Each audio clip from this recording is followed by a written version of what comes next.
That's what can eventuate, and that just shows you fine margins and the big efforts that these riders are having to make.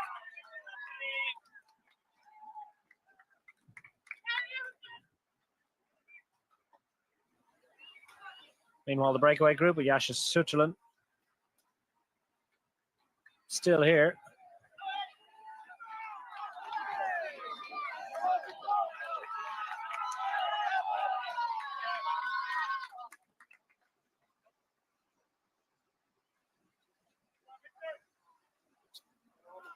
Well, they've settled into this one.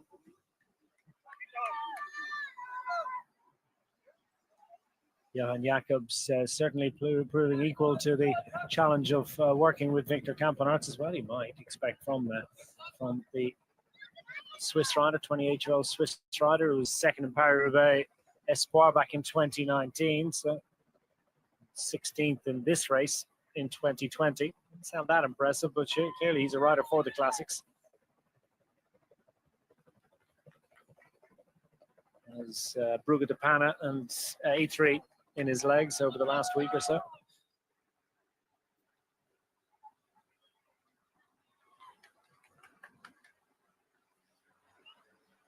Meanwhile, the Banneberg is reached, and there you have it. Well, it depends on how you sort of add it all up and take it all away. It's 2 kilometers in length, average of just under 5%. Most of it is relatively unchallenging, but as you can see, it's the second half of it where it sort of ramps up to gradients in excess of 11%.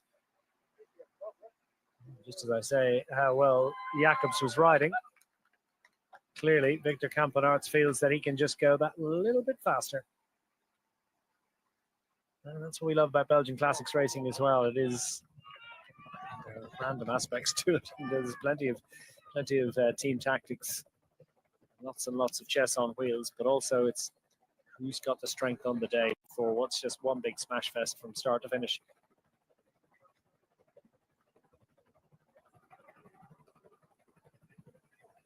Just hearing that the final group, the final big group on the road is about 3:30 down now, so plenty of splits there and lots of riders.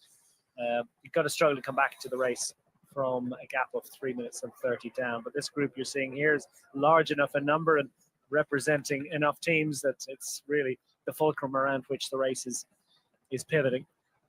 Group up front is a satellite to what these riders are doing, despite the fact that they're leading the race, of course. They're not the focal point of the tactics. And a large and appreciative crowd out on the Banneberg today. And many of them will scuttle off to try and take in another hill or two. They've got another loop of course.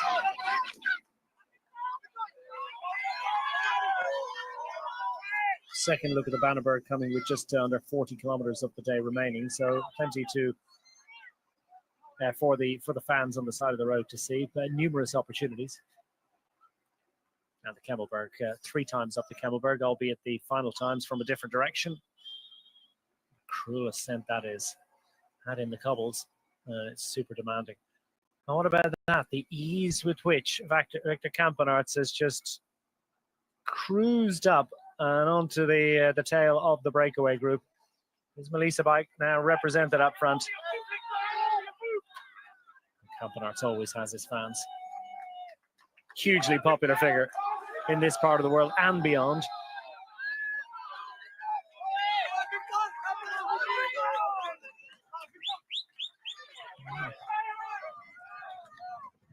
Cadence faster than a windmill.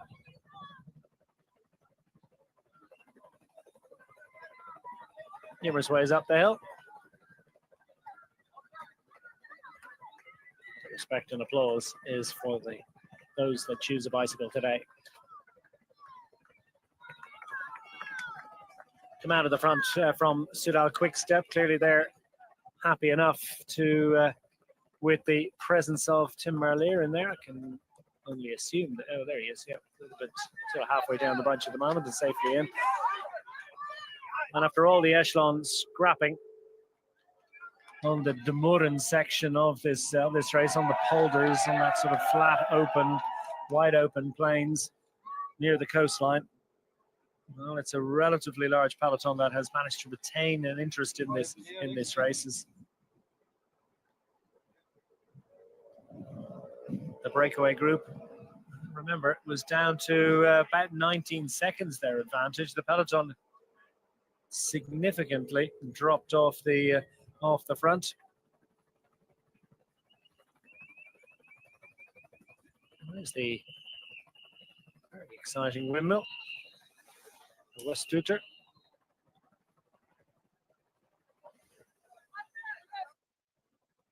Mill was over. Robbie Hayes comes to a grinding halt on the climb. We get another look at the Lichtermolen,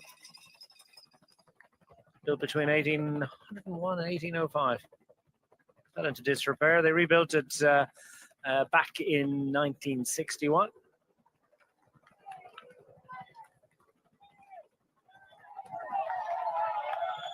It's got a hair as a wind vane there, which sort of refers to a former owner who was a poacher.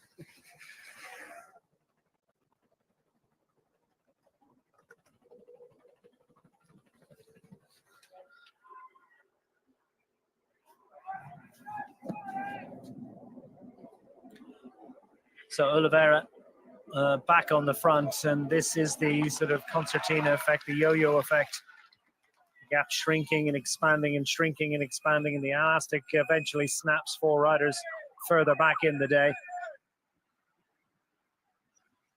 Teams and riders absolutely smashing it when they get to the crosswind sections.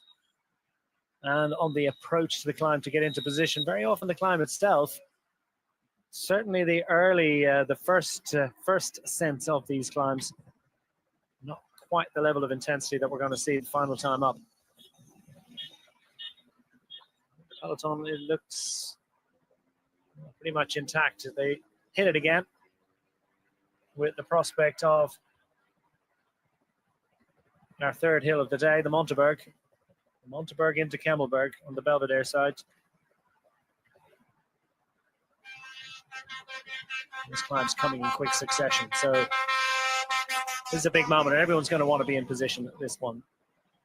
Vandenberg, again, something of an hors d'oeuvre. Things are getting serious now in the domestiques. They use what they have for the assistance of their riders. Christoph up front again. He was very, very present indeed in the early splits. Alexander Christoph, winner of this race back in 2015? 2019. But Johan Jacobs, after his little adventure out front, Victor Kampenarts put pay to that one, so he's been hoovered back up without quite seeing the front of the race. Had an opportunity to rest up a little bit and try and recover from that. He'll hope to try and assist the Groupama FDJ squad. We have Valentin Madua on some fine form. If Paul Penaway can make it in the bunch today and maybe try and show the standard and the ability of his that he's got in a fast finish.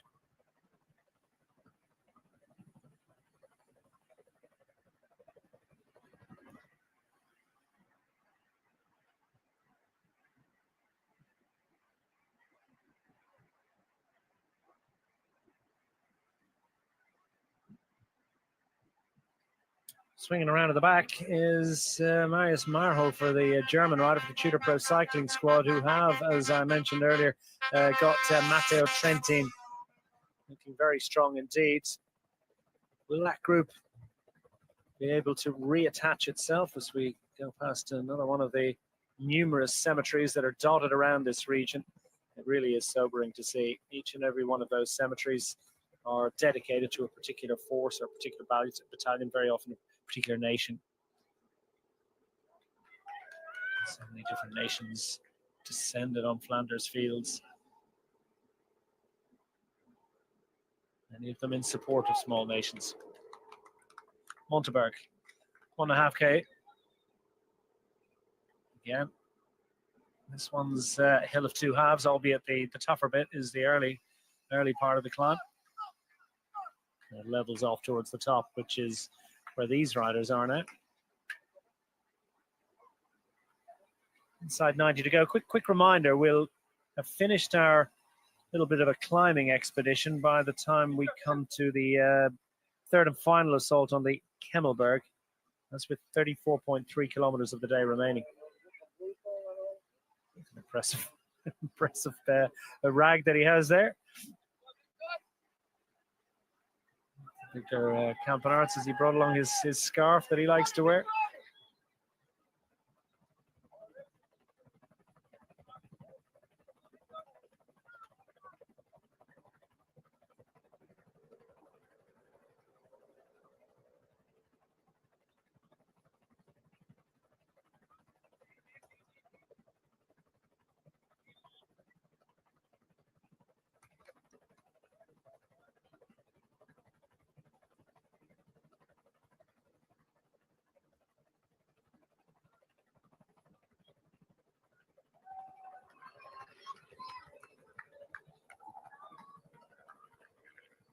Gap out to just approaching a minute and a half again. Again, that group up front, which has been supplemented by the arrival of Victor Campanarts. Maximum lead for them of just a smidgen under 4 minutes at one stage earlier on today. That down to 19 seconds, and then back up now to approaching a minute and a half as the throttle has certainly come off the loud pedal in that group of favourites. It's Pollitt for the UAE Team Emirates squad on the front of the group. And if you own the front, you don't necessarily feel you need to ride particularly hard on these bergs, certainly not in the early loops or the early part of this climbing element of the race. And that, of course, has allowed this main peloton to swell in size. They'll come back in. Of course, they won't find it easy to move up because there simply isn't the room.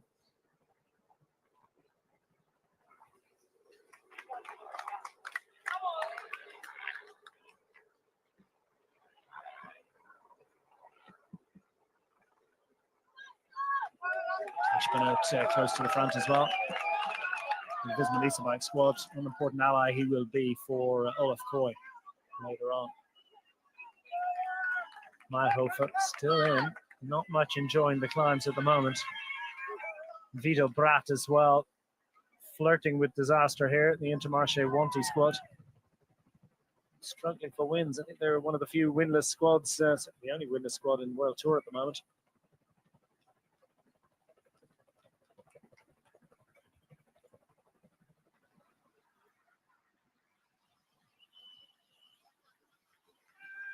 Sam Maisonneuve and 3 Frenchmen in this group. Down at the back for the coach of the squad is Tudor Pro Cycling's Marco Haller hits the Kemmelberg. We hit the cobbles.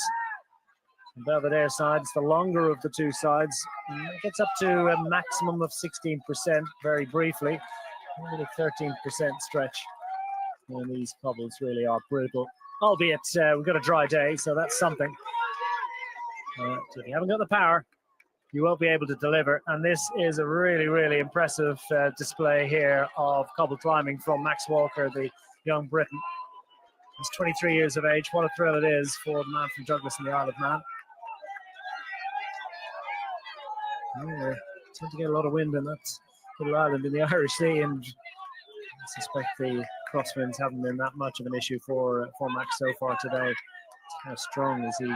Absolutely charging up that one. Verquili, the breakaway specialist from Team Flanders Balois, not quite so advantaged really in terms of power on this one.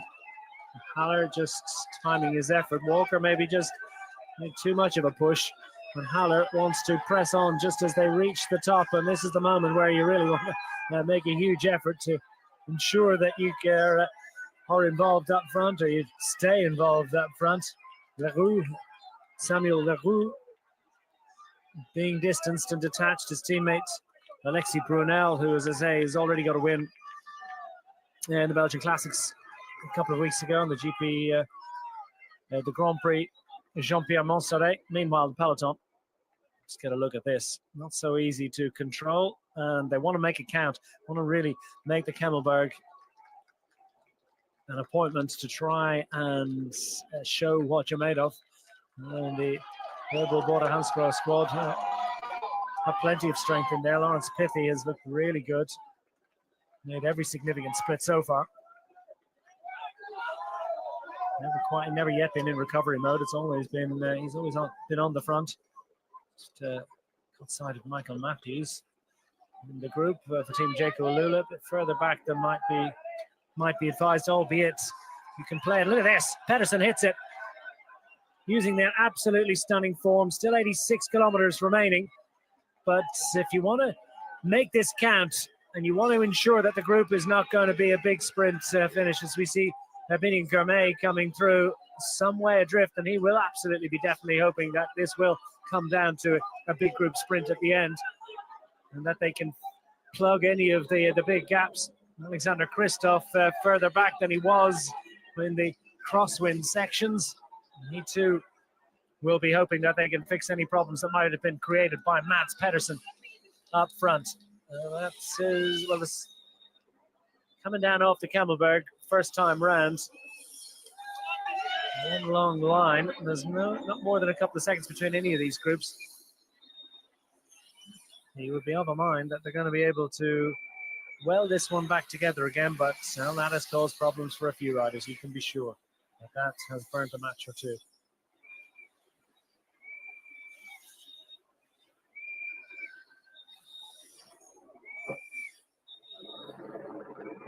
Plunging down, is that Philipson at the front? No, this is the Victoria Monument, the Angel. As we work our way past the French ossuary, one or two ossuaries actually that we'll pass today. This is the obelisk in the center for the unidentified French soldiers.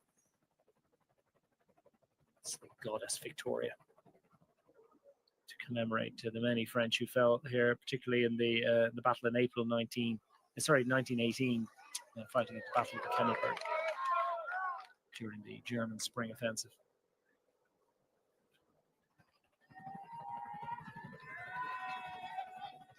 That is Jasper Philipsen. He's motoring today.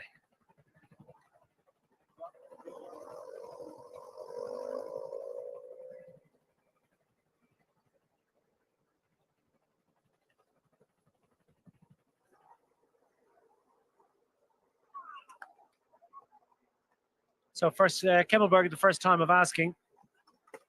And a few riders pulling serious faces after that one. Big investment. What will it cost them later on? Vito Bratz, way back at the moment. His teammate Biniam girmay was about halfway down the bunch. A little bit further up, than actually halfway down. Certainly plenty of riders in front of him. Maybe on the other side of this gap at the moment, but I feel that he could certainly yet be involved up front. Vermeersch, recent arrival at the UAE Team Emirates. XRG squad is hitting it on the front and trying to make sure that they don't allow anyone in without a big fight. Radim Mohoric with a problem to solve in the company of teammate Kamil Gradek, and Mohoric was 12th last year. So ordinarily gets this race pretty well.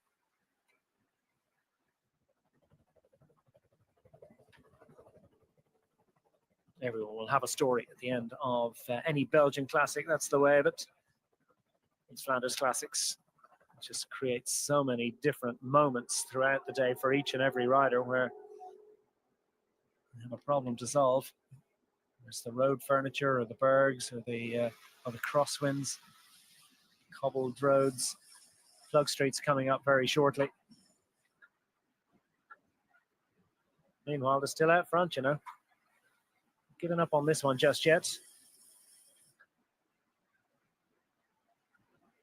Haller at the back trying to recover after his efforts. Just in front of him, Leroux managed to make it back in, having been just dangling off the back of the brake up and over the top of the Kemmelberg.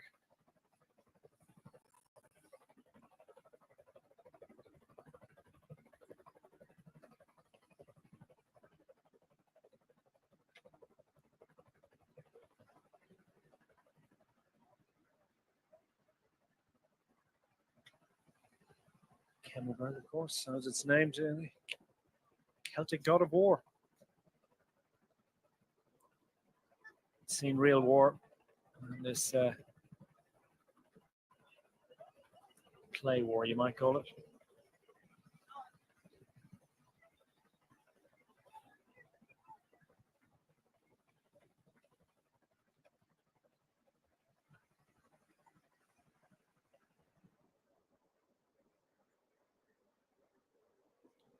Distance to go before we arrive to the plug streets, and an opportunity for more scrapping in the crosswinds.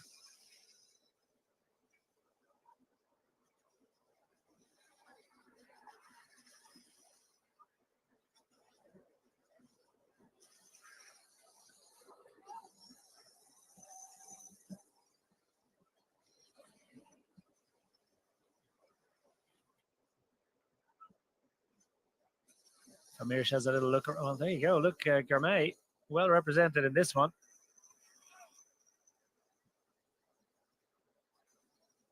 Benoist at the back of it as well. Bissiger is going well.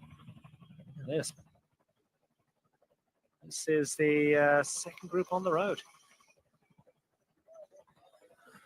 and containing one of the potential pre-event favourites. Stalls behind. No one wants to take responsibility. And how quickly fortunes can change in this event.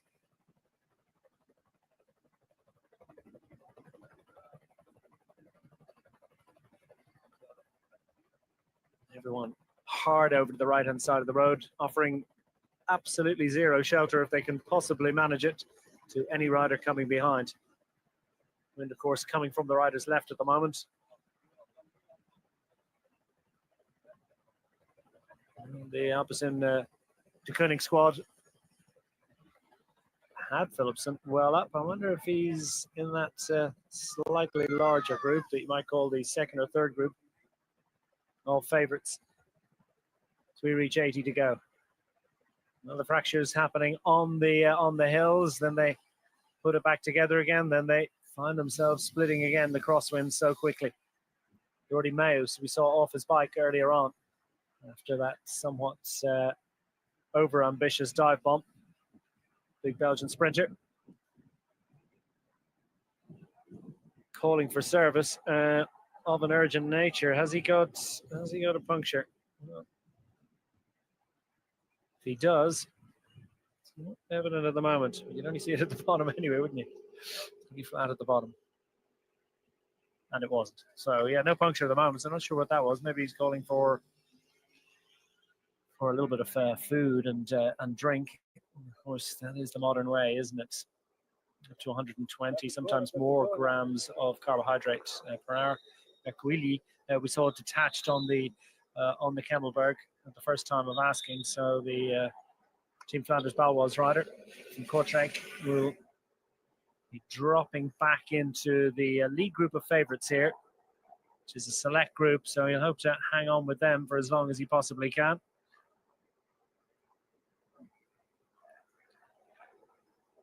So he won't see any teammates thereabouts they can offer any assistance to, so he'll just survive as long as he possibly can with that group. The gap to the front riders, well, quickly, a third of their advantage is shaved off. 20, almost 30 seconds removed from their advantage in that little bit flurry of excitement. Meus has got the assistance that he was hoping for from the Rebel Water Hansgrohe car. The Belgian fastman is quickly back up and in, albeit so many different groups in front of him.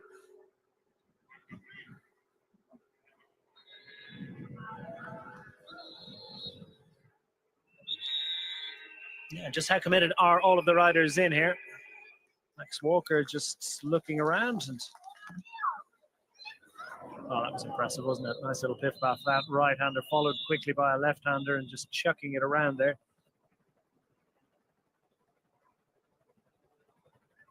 Stana squad.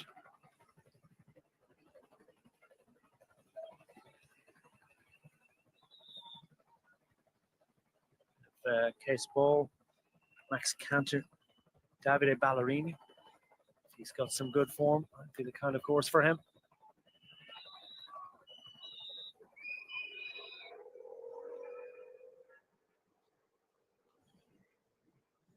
There's this Kirsch that's showing a little bit of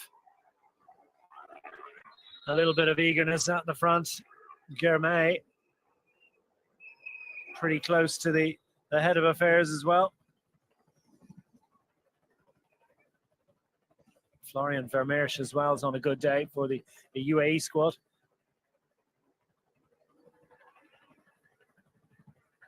Florian Vermeersch in there, and we've seen Tim Wellens as well, very good. And Sebastian Milano, of course, coming to grief in that crash with Jordi Maus and others. Not sure where he is of late. Feel confident that Niels Pollux might be able to help him back up if he's and in. Oscar Chamberlain at the back here for the Decathlon AG Tour Le Mondial squad. Young Aussie still very much in the fight today, and it is a fight. It's a battle. Again in Flanders Fields, edition 87. And it's fully 250k as well. It's a very long, it's the longest Flanders Classic apart from, of course, Ronde van Vlaanderen. And that's, that very fact is telling, just shows a little bit of excited interest in trying to change the composition of that group. Yeah, it's a long race, and that suits riders that want to make a difference really in that final hour, that extra hour, you might say. So many riders, of course, familiar with, if not necessarily comfortable with 200 kilometers of racing. Then you add in another 40, 50 kilometers, you can change the dynamic a little bit in terms of levels of fatigue. And even if the group is a little bit bigger than you might necessarily want coming to a finish line, not everybody has their A-list sprint.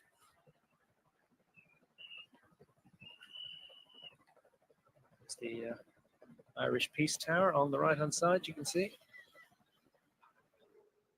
Familiar Celtic round tower construction.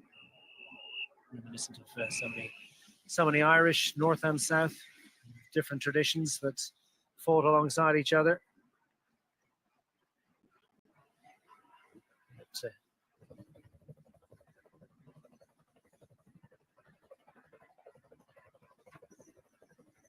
Our National Memorial commemorates all Irishmen killed during the First World War, regardless of background. Mine battle of 7 to 14 June 1917. So many soldiers lost their lives in that one. Two main Irish units, the predominantly Catholic 16th Irish Division and the predominantly Protestant 36th Ulster Division fought side by side in the vicinity here.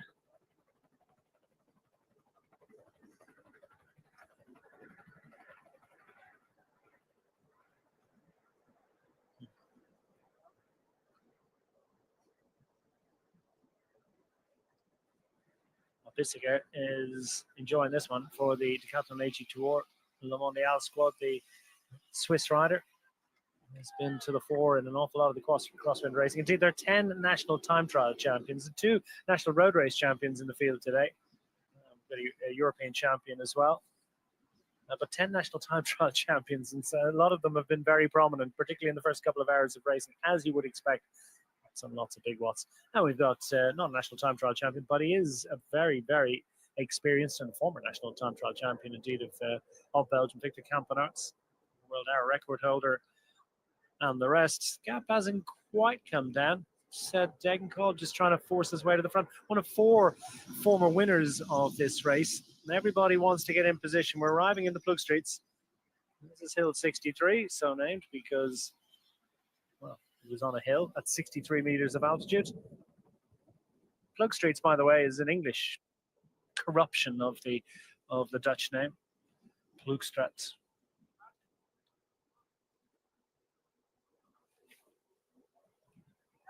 First of 3, well, there are 4 Plug Streets in total hereabouts, and we're using 3 of them today. Semi-paved roads, which are initially constructed to allow horses and coaches to ride through the Plugstraat forest.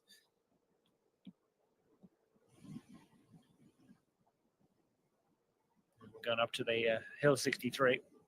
which offered a viewing point across predominantly flatlands of Flanders.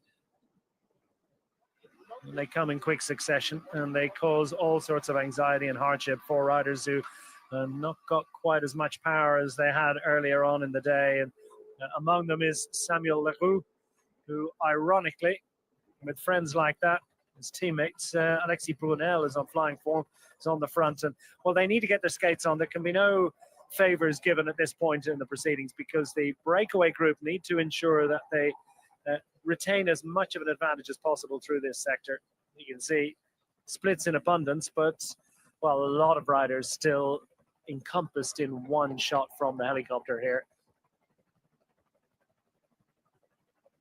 So still the parkour hasn't proved entirely selective. The weather conditions, of course, well, they're pretty much, I mean, they're ideal for good racing. Lots of crosswinds that gave us some excitement and entertainment earlier on.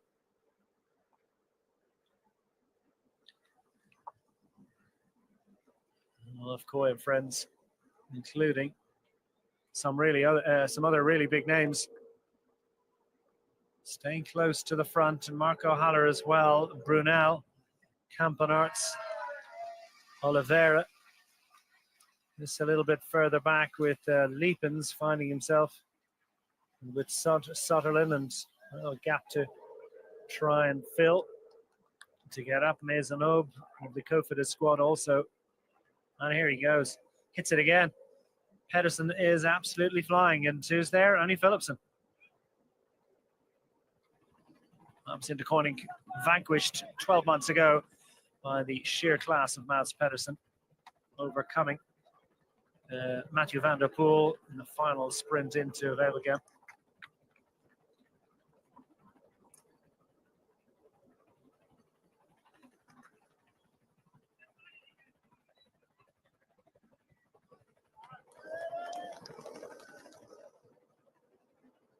Absolutely pile into that left-hander with so little. And has Jasper Philipsen picked up a little bit of a mechanical issue? Well, he immediately slows up and looks like a rear wheel puncture here. And Jasper Philipsen at a critical moment through the plug streets. And that's going to be key. Just how quickly can he get service? The team car, well, riders everywhere at this moment, so the team car is going to be some way adrift. And that is a hugely frustrating moment for the Amstin de Koning squad, because Philipsen, clearly on a great day today, was welded to the back wheel of Mads Pedersen, who himself is absolutely flying. And that is an opportunity to make a difference here. And Pedersen doesn't need to be asked twice. It's thrilling to see, isn't it? A rider of his ability.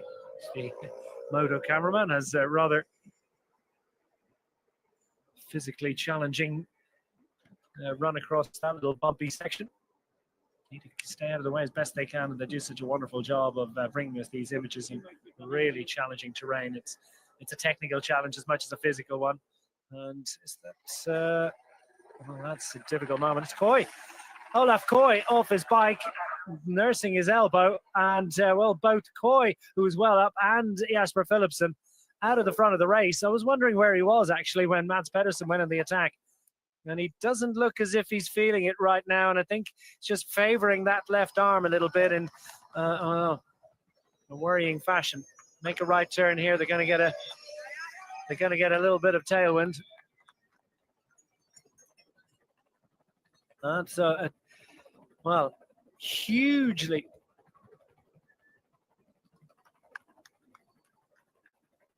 Through the Christmas truce section of the plug streets.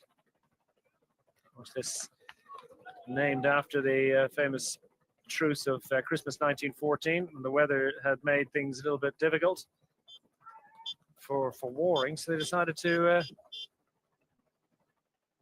come out of the trenches, exchange gifts, played a few scattered football matches the day after Christmas as well. A remarkable event in the history of warfare.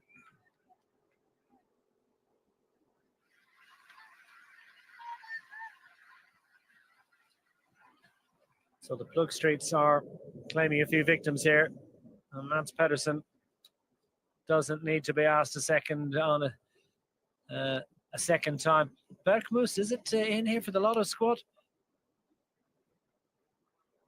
An opportunity for him.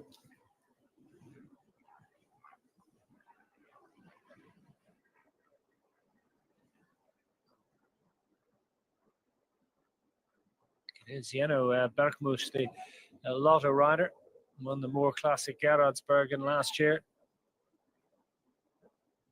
And of course, Mads Pedersen, the big Danish superstar that he is, the 29-year-old winner of the World Road Race Championships back in 2019. Two-time winner of this event, of course, taking his first victory in 2020 and then backing it up with that win from a 2-up against Mathieu van der Poel last year. 16 seconds ahead of a large group led in by Jordi Meus on that occasion.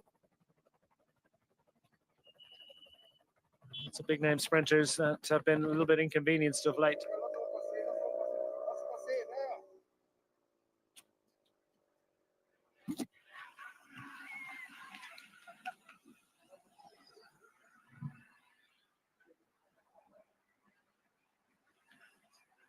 Won't be long at this rate of progress. Now it's Levens.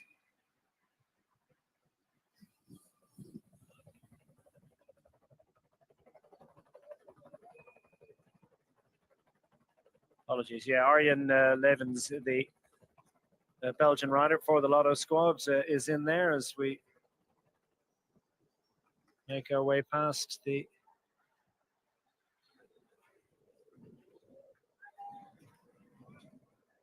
Berk Cemetery.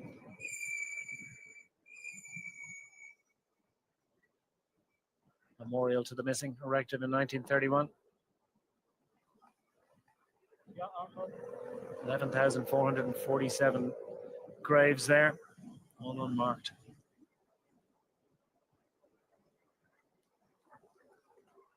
So Visma Lease bike there, a favourite son, unfortunately, off his bike and sort of rather gingerly holding his arm as if to indicate perhaps a shoulder injury. And, well, it's time to reset, go again, find a different way.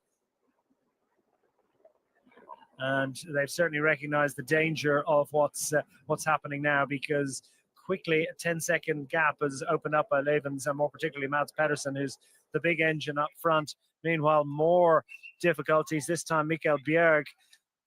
Well, one Danish rider is absolutely flying up front for the Lidl Trek squad, but Mikkel Bjerg, we saw lurking down towards the back of the peloton and the wrong end of the splits in the quite a while ago. He's got further complications and difficulty. This is the selection made by the Breakaway group. The arrival of Campanarzi safely in there, and 4 of the original 9 still up front, still nursing that half-a-minute lead over the best of the rest, led by the reigning champion. The gap showing at 29 seconds.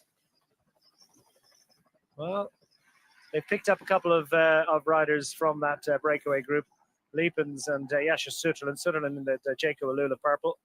The white colours of the Latvian national road race champion.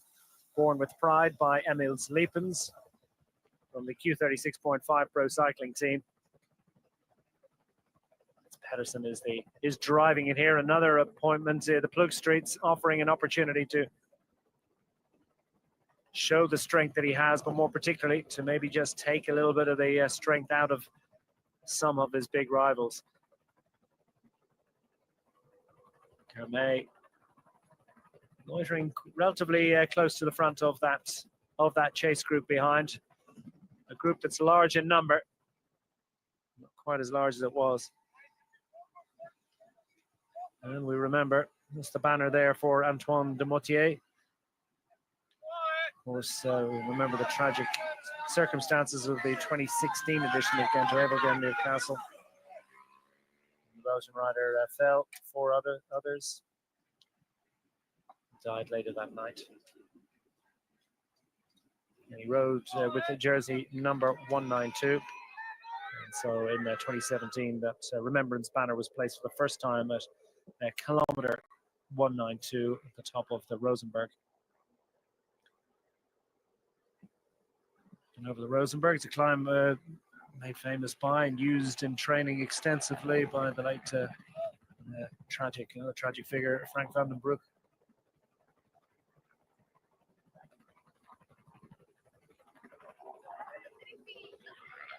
Running through Wallonia here. Brief diversion from Flanders into Wallonia. As indeed with the plug streets, and then we'll make our way back into Flanders very shortly. As the hand flies up for Jonas Abrahamsson. A difficult moment for a rider of his class and caliber.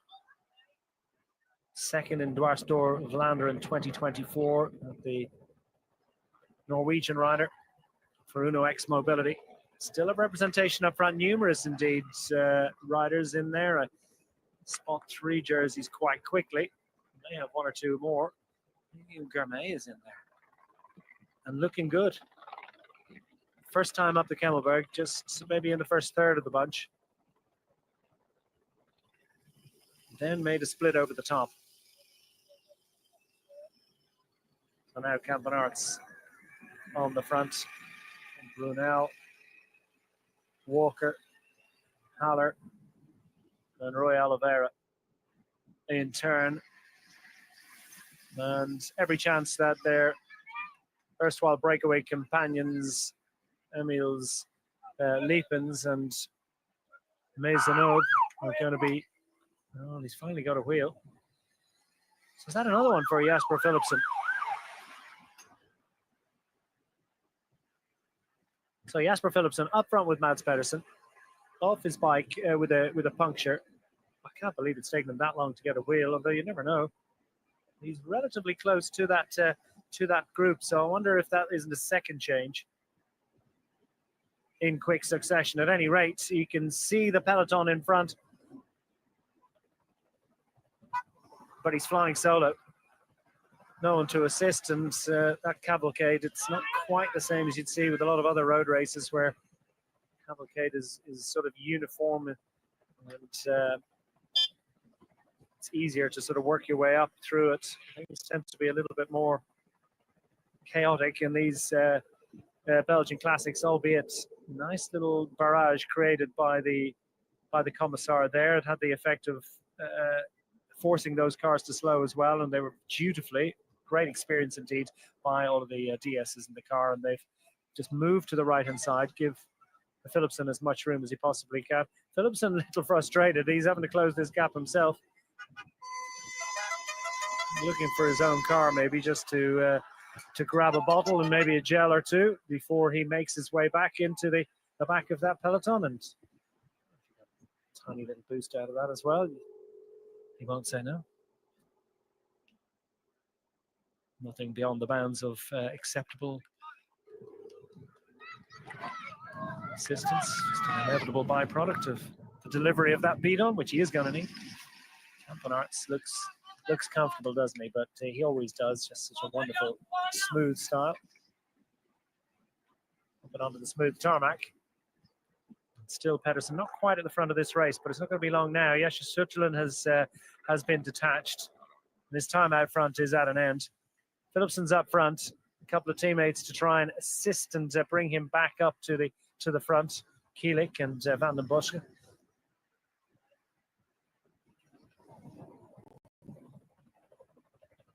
Sutherland is overhauled, and the gap is what, 40-odd seconds between the peloton and the Mads Pedersen group.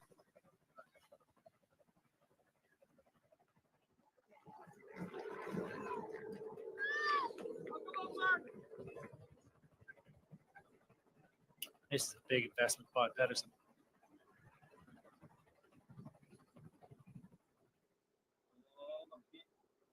When you're going well, you're going well, but you know, of these climbs, they all have an effect.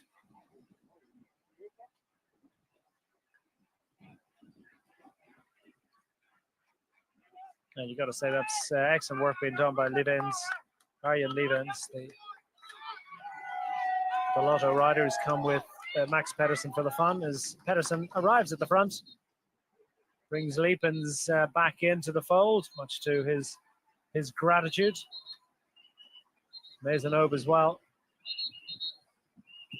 So what do we got? 9 riders up front. Yeah.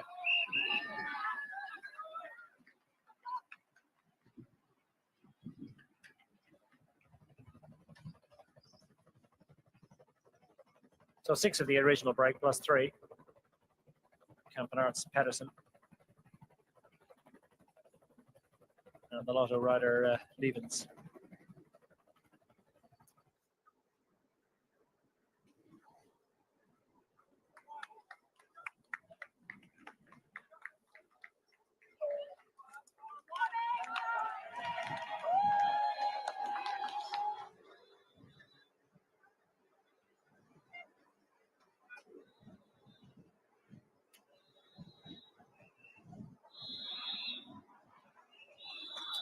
So where is the strength coming from to close this one down? Approaching a minute now of an advantage for a breakaway group that now includes the pre-event favourites and the reigning champion of this event, second in E3, just a few short days ago. And Mads Pedersen winning a rich seam of form, you'd have to say. He's really clearly in potentially the form of his life.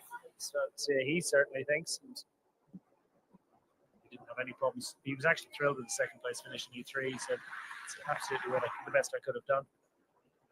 Impossible to beat Van der Poel in that kind of form.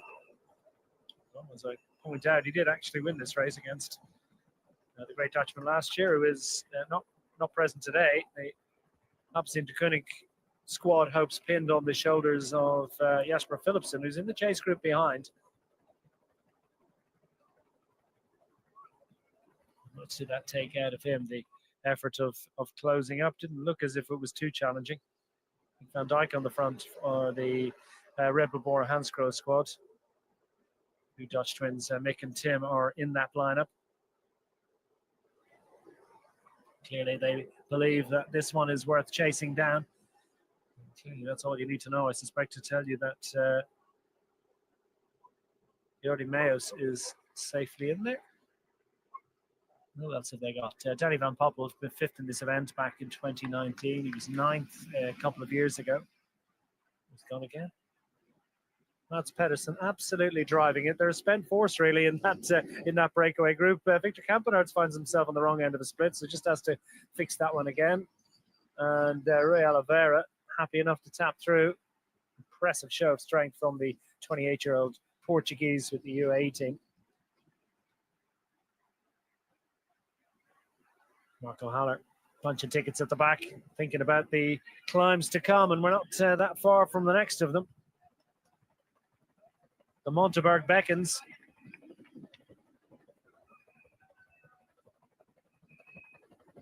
1,500 meters of it.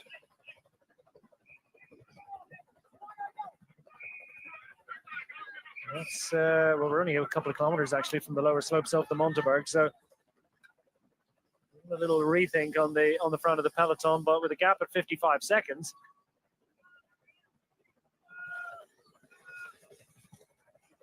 One wonders what's going to happen on the Monteberg now. The Lidl Trek squad with at least 2 riders in there, 3 indeed that I can pick out. Happy enough to watch. And Jasper Philipsen, after his difficulties and various travails, is safely in this chase group behind.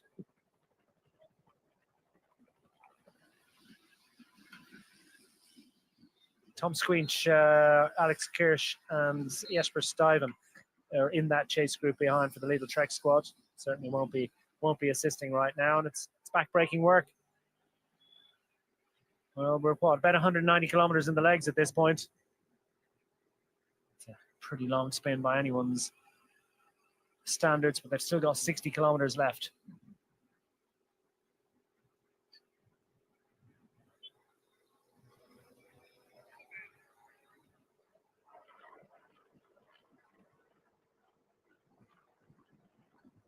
And Tobias Foss hits the front for the Ineos Grenadiers squad, who recognize, I suspect, the danger of the Norwegian rider.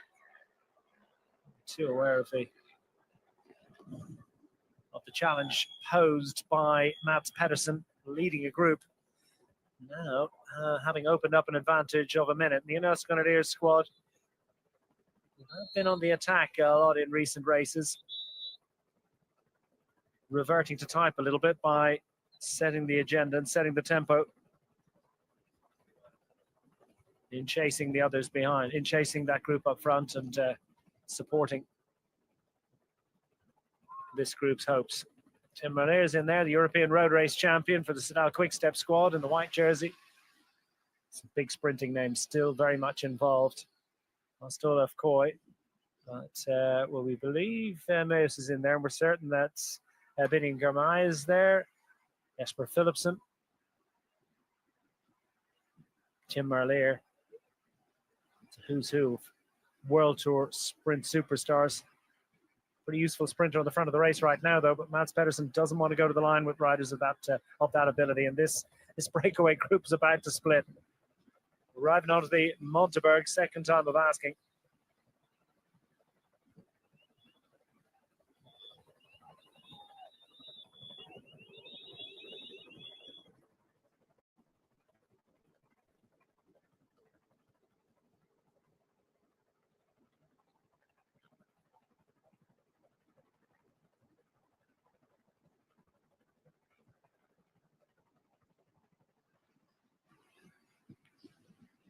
There's going to be a couple of worried riders in there. This we can be sure. Monteberg, just to remind you, 1,500 meters long, and the most demanding element of it is the first part. It levels off. Then it's not too far from the Monteberg onto the Kemmelberg.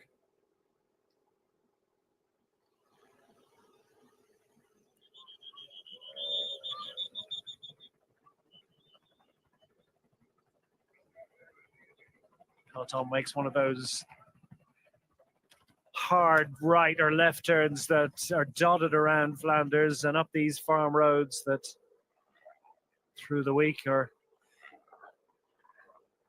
all about working. Having said that, of course, there's so many bike riders that pay homage and make a pilgrimage to this part of the world to ride the roads, and so they tend to be busy enough with bike riders throughout the year, particularly at this part of the season, classic season. The whole of Flanders comes alive. All eyes on Ronde van Vlaanderen next week, but this in itself is a huge bike race. And, would represent an important addition to any rider's palmares. Pedersen has a little look around as if to say, okay, but no doubt he'll be impressed too. Alexis Brunel is showing this kind of ambition and strength, and believe that there might be one or two riders there to assist him. Separating the wheat from the chaff here a little bit. Oliveira is the most recent to crack. Impressive resistance actually from Maisonneuve, who was dropped earlier on. Was out the back of the break, was dragged back up by Mads Pedersen, and now finds himself just dangling off the back. Max Walker, I think, has a problem to solve here. He's the rider in pink, the EF Education rider. Responsibility now being taken by the Alpecin de Koenig squad on the front of the chase group behind.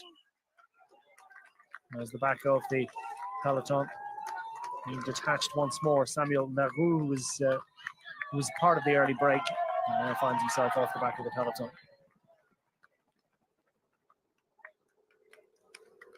So that's your breakaway selection. Pedersen in the company of Brunel, Haller, Campanarts. Lievens is safely in there for now at any rate, the Lotto rider. While Maisonneuve once again finds himself fighting a rear guard action, to coin a military phrase, which seems vaguely appropriate for the race we're in.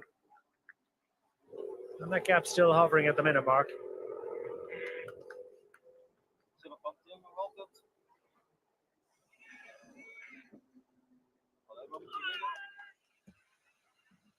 And that's painful stuff for Danny Van Poppel. Has he hit a problem? Because, well, he certainly hit a problem. It's not going as fast as he might like. Really low cadence there. Is he stuck in gear, or is there maybe just the wheels fell off in a metaphorical sense? Bang, hit the Kemmelberg. Second time of asking. Who's got the legs for this one? Campanarts fancies a bit.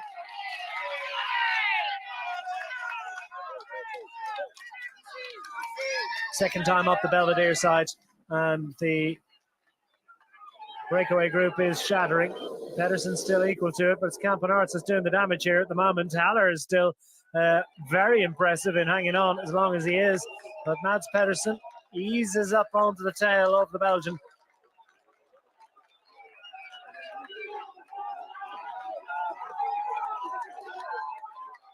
Levin's still in there. Brunel fighting his way up this unyielding climb, and the bare statistics don't really tell the story because you throw in the cobbles and it sort of multiplies any of the statistics. This particular side, it's 1,500 meters long, maximum 16% and an average of 6.6%, but those cobbles are absolutely brutal. Now here he goes in the second half, lights the blue touch paper. Mads Pedersen is clear on his own, up and over the top of the Kemmelberg, and he won't be looking around and looking for assistance right now. Haller frantic to get back on terms at the front of the race. Peloton behind, starting to fracture too. And the big strong names making their appearance. The Ineos Grenadiers squad of the likes of Turner in their number as well.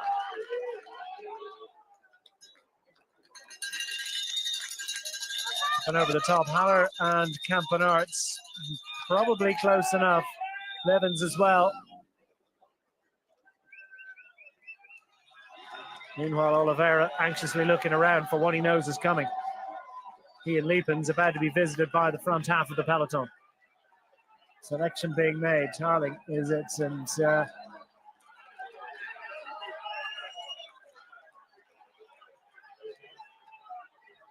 Visma Lisa bike squad also represented in the place they need to be. Kemmelberg is certainly where you can make a difference. How many riders anxiously making their way up? Degenkolb just goes through shot. Christoph's still there, you know.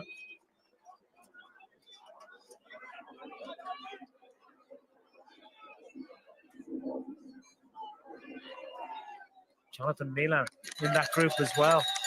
Tell you what a car, what a situation for the Lidl Trek squad. Jonathan Milan still in that group, and if Mads Pedersen cruises home to glory and wins it solo, happy days. If he's caught, imagine having a rider of the ability and speed and power of Jonathan Milan, and you save your other riders as well. No chasing required.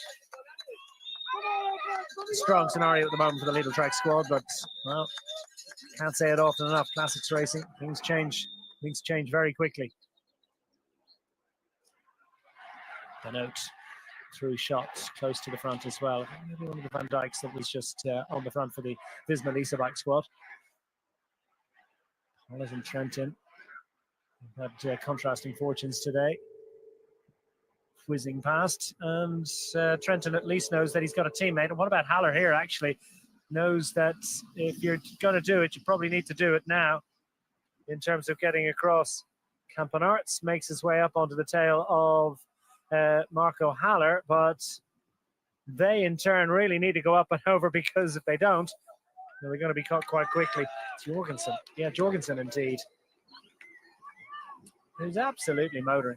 What a great time it is from one, of course, Dwarsdorf Landeren in 2024, and was 9th just a few short days ago in the E3, and coming off the back of his second successive victory in Paris-Nice. Great time for the American rider. And wants to try and make his way across. The Oliveira clearly has an agenda here, in that, having been dropped by the Breakaway group, wants to knit up with teammates. Niels Pollard among them. Tim Wellens. I suspect Vermeersch.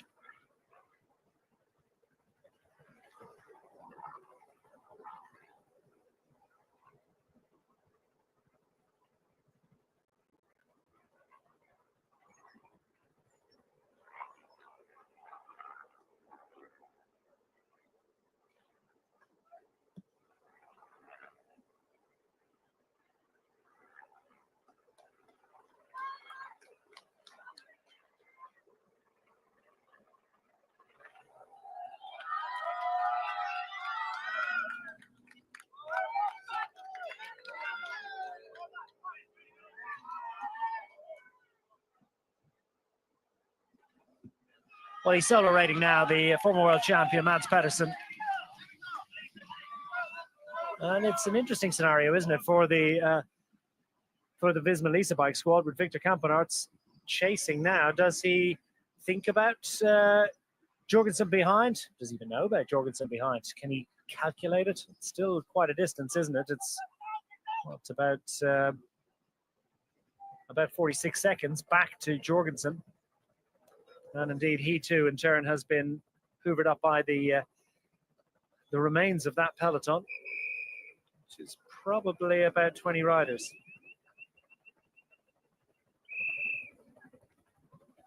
It's set potentially to get a little bit bigger.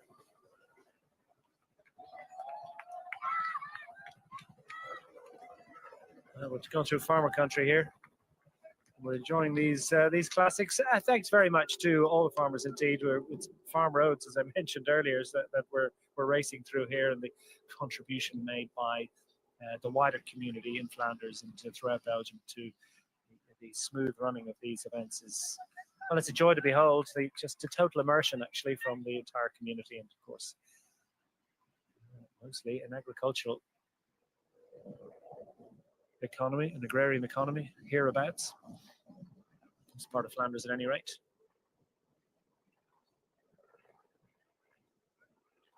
Now reset. Let's have a think. Who's in here? Philipson's in here. Stuyven's in there. And Mads Pedersen is out there, out in front and gunning for glory with just a small matter of 52 kilometers between himself and the victory today. Long way to go just yet. Scherpenberg next appointment. Relatively sort of handleable climb, you might say. Then he's got the Bannerberg, and then the final time up the Kemmelberg. Climbing will be done and dusted with 34.3 kilometers remaining.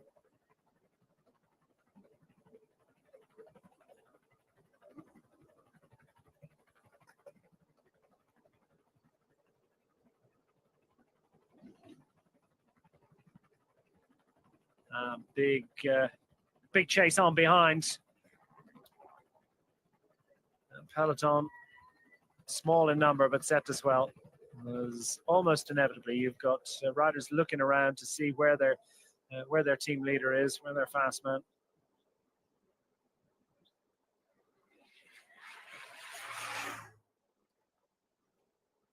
The Alpecin Declining squad, understandably worried and frustrated about this situation, because Mads Pedersen, on the form that he's in, can manage an 85-kilometer attack. Tim Merlier has fixed a problem, has made his way back in, the European road race champion.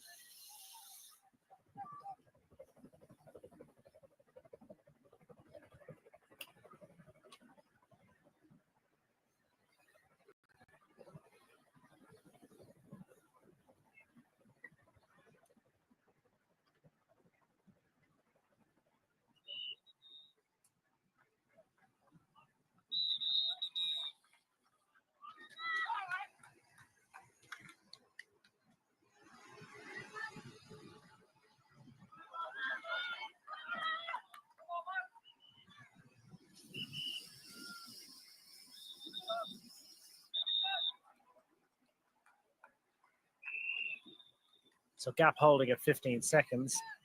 They need to get up front. I suppose there's not too much in the way of tactics about this one.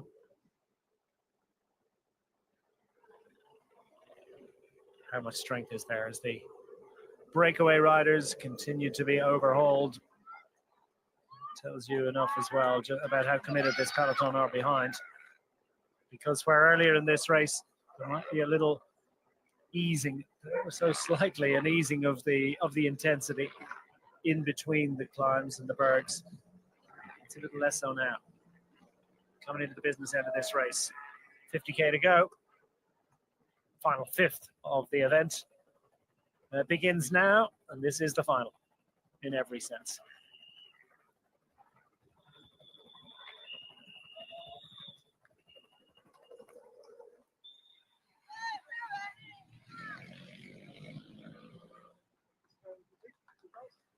Mads Pedersen is on the form of his life, and you want to use it when you've got it, don't you? Full week to recover ahead of Ronde van Vlaanderen. An opportunity, as I say, for him to become a member of a very exclusive club indeed. Local man Robert van Ename, Rick van Looy, Eddie Merckx, Tom Bunn, and Mario Cipollini, Peter Sagan. Some of the most famous names in the history of road race cycling. Have been three-time winners of Gent-Wevelgem. That's Pedersen. That point where he's starting to add to his tally of successes and really assemble a palmares worthy of some of the biggest names in the sport. At World Championships back in 2019, a couple of stage wins in the Tour de France, 3 stage victories in the Vuelta a España, and various other stages, and amongst his one-day racing palmares, of course, he's got that victory in Kuurne-Brussels-Kuurne in 2021 as well. Stage winning Giro d'Italia, so he is he's got the full haul of victories from all 3 Grand Tours. And he's had a great start of the year as well. Terrific stage victory on stage 6 of Paris-Nice last week as well, and won the points classification. He was climbing with the best of them. Marco Haller's looking weary now, isn't he? Big Austrian at the back of this trio. Gaps going out, and you really start to think that there just isn't the strength, the physical ability on these riders with over 200 kilometers of racing in their legs, remember, and racing's on for so much of the day as well. Opposite to Koenig. I think mindful of the danger, really, of Mads Pedersen and having to use up riders that they would certainly prefer to use in breakaways. In a lead-out scenario for Jasper Philipsen, but no, they've got to get Mads Pedersen back and take responsibility for this.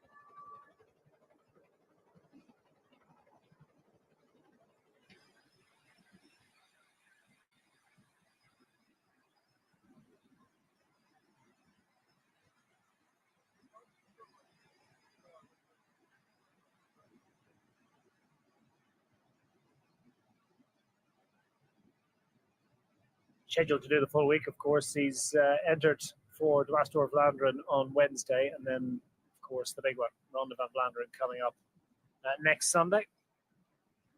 Off to Paris-Roubaix in this kind of form. Who would bet against him? Giro d'Italia on this program this year as well, and the Vuelta, trip to France. Less likely.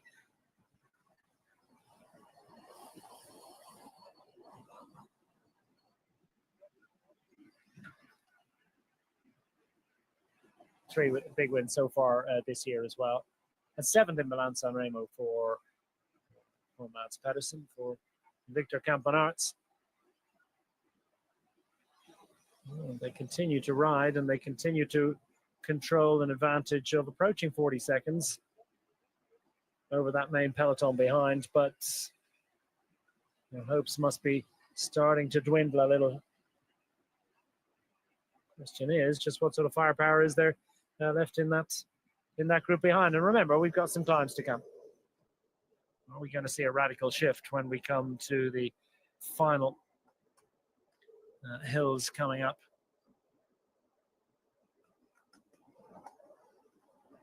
Scherpenberg beckons within, about a kilometer now for, sorry, we're up and over the Scherpenberg. We'll get there. Bannenberg. It's about 5 kilometers now.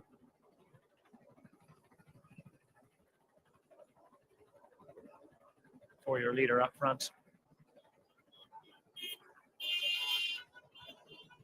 It's a relatively big peloton, and you wonder when some of the other teams are just going to think about making a contribution here. Maybe they think a minute and a half to a solo rider is something that's entirely manageable for a group of this size. Meanwhile, the Little Trek squad,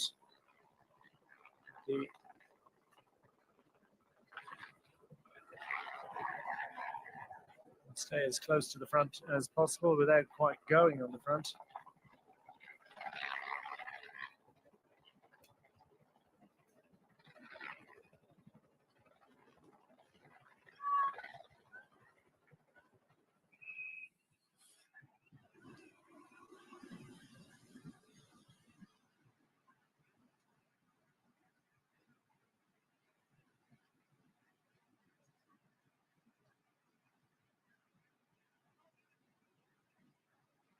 2 victories for Mats Pedersen in his career. And as I say, no riders won this race more than 3, so wants to make it a group of 7.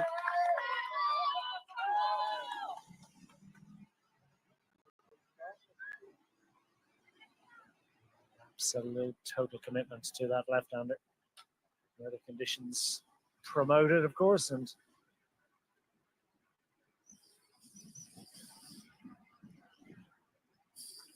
Pedersen looking good, but they're continuing to leak a bit of time here. Victor Campenarts, a 33-year-old from Hoboken. Not the one in New Jersey, you understand? He's doing it his way today, as best he can, to try and get on terms with Mats Pedersen.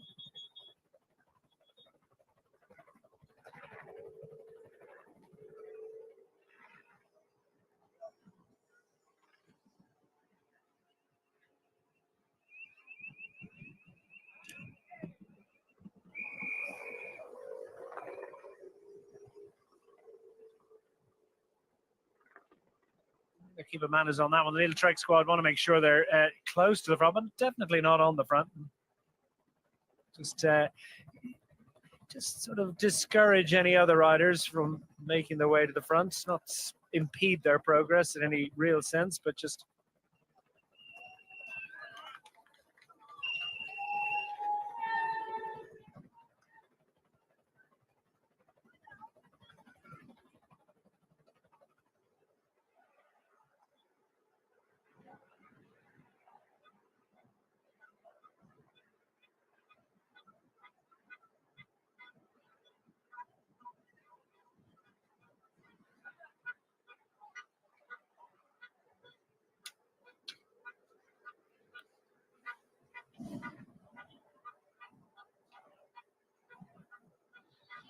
Alexander Kristoff's a couple of teammates in there, just poked his nose out of the wind there.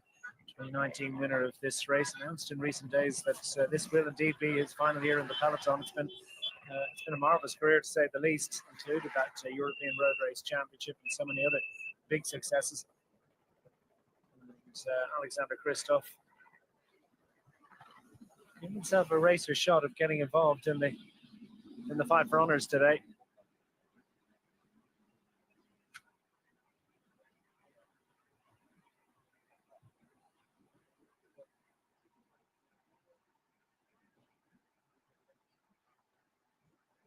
Punchy style, aggressive, physical presence on the bike. Plenty of movement in the upper body, but it's also smooth in the lower body, and he just has a metronomic power delivery. Cadence maintained at an unfeasibly high rate on what's pretty big gear. Exactly the entirely flat road here at the moment, but well, plenty of communication. There might have been Campenarts. It's just going to continue to keep his breakaway companions, or his chasing group companions, motivated. That won't have done them a whole lot of good, really, because the Commissar has permitted the Little Trek team car to go up and support Mats Pedersen. So that's a signal really that the gap is rising. It's gone up over 30 seconds, and they believe that he's not coming back to this group, that group of three at any rate, anytime soon. Look as if he's coming back to this group either. So he's added another few seconds to the advantage over the main peloton of riders, gravitating around, and everybody wants to stay as close to the front as possible with the next climb of the day beckoning.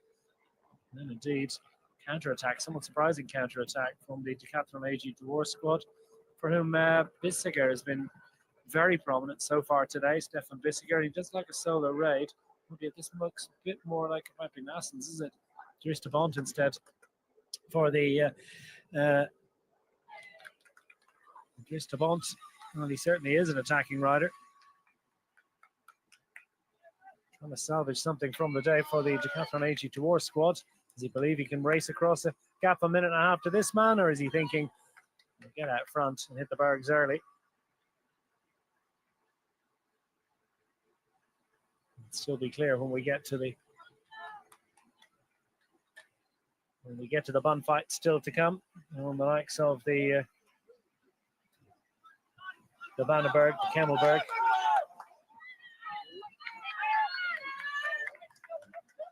So the penultimate hill of the day, the Vandenberg, beckons for your leader out front.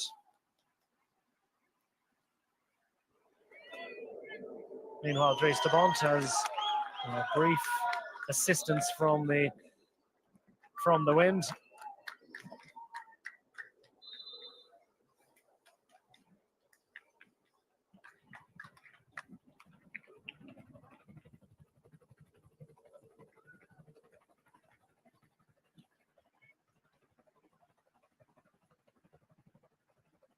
And you got to wonder where the firepower is coming from, because if a solo rider can attack out of that group, then clearly the pace is not what it needs to be. And maybe the Alpecin De Koning squad have said, you know what, we're not going to ride anymore because it's not having the desired effect, and we're not getting any assistance from any one of the other teams. And there are plenty of other teams in there who might be minded to assist, but right now, not quite showing it.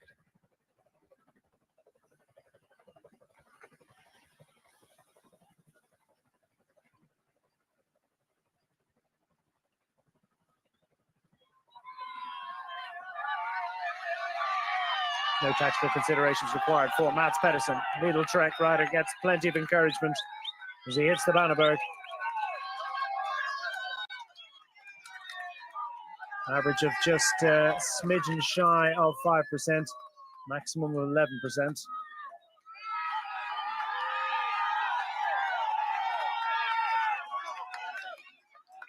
Swelling in his eyes. The back end of the day.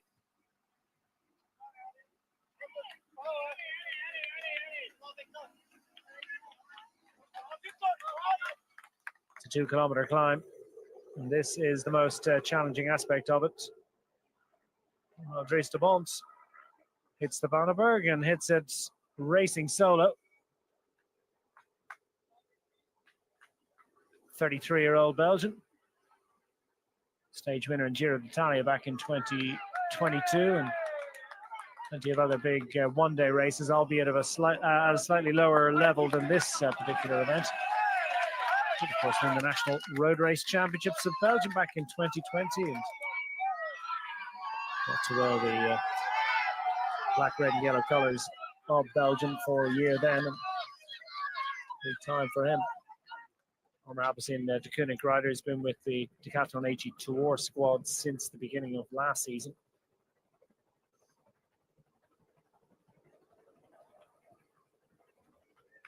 And some good form as well. He was third in the Grand Prix de Denain. Not too far from here.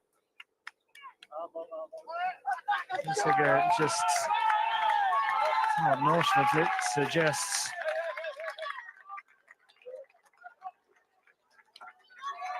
that they need to get their skates on.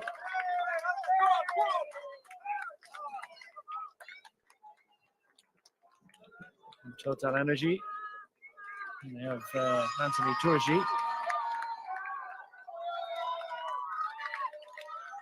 And that stretched the peloton, but has it created a fracture? Well, one or two riders down the back. Michael Matthews, maybe not on his A game, although he has done well in this race in the past. And Rui Oliveira in the early break. Matthews will be a little bit concerned about this. He's safely in the group that he needs to be if it's coming back from out front, albeit they've still got the Kemmelberg. They've got to go up, but of course the Ossuera side is shorter but significantly steeper. Really demanding side. They used to race down it, of course, but we have to stop that.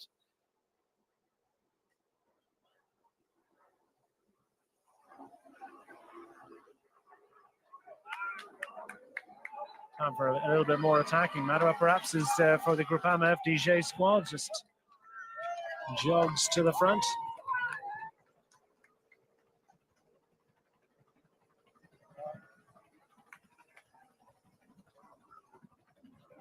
Gap is almost 2 minutes now. Mats Pedersen's cruising. Where's the resistance coming from? The Sprinters Classic, isn't it? Well, once upon a time it was. In recent years, it depends on the parkour, depends on how it's raced, and well, the parkour is usually pretty similar, but it depends very much on how it's raced as we go past the flags of numerous other nations. Gives us a sense of what Mats Pedersen is now facing.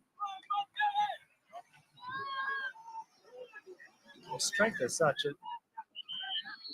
These three are working well together and managing to fend off the peloton behind. Indeed, looking increasingly likely that they'll have enough an advantage to hold to stay ahead of the peloton after the Kemmelberg. We won't make an assumption on that just yet because it's all going to be a little bit more intense than it has been, and of course riders bringing more fatigue into the final climb of the day. But nonetheless, they're holding off the peloton behind, and in turn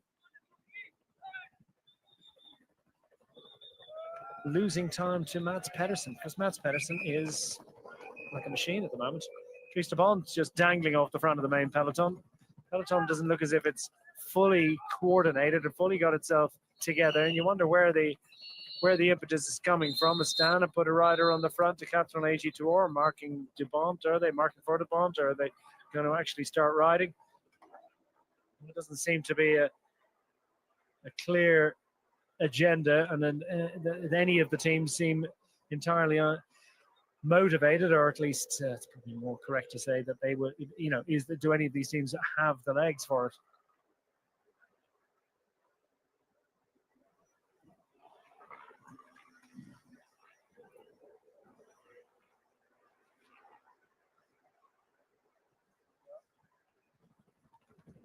We make our way past the ossuary, or the memorial to the Battle of the Kemmelberg ossuary.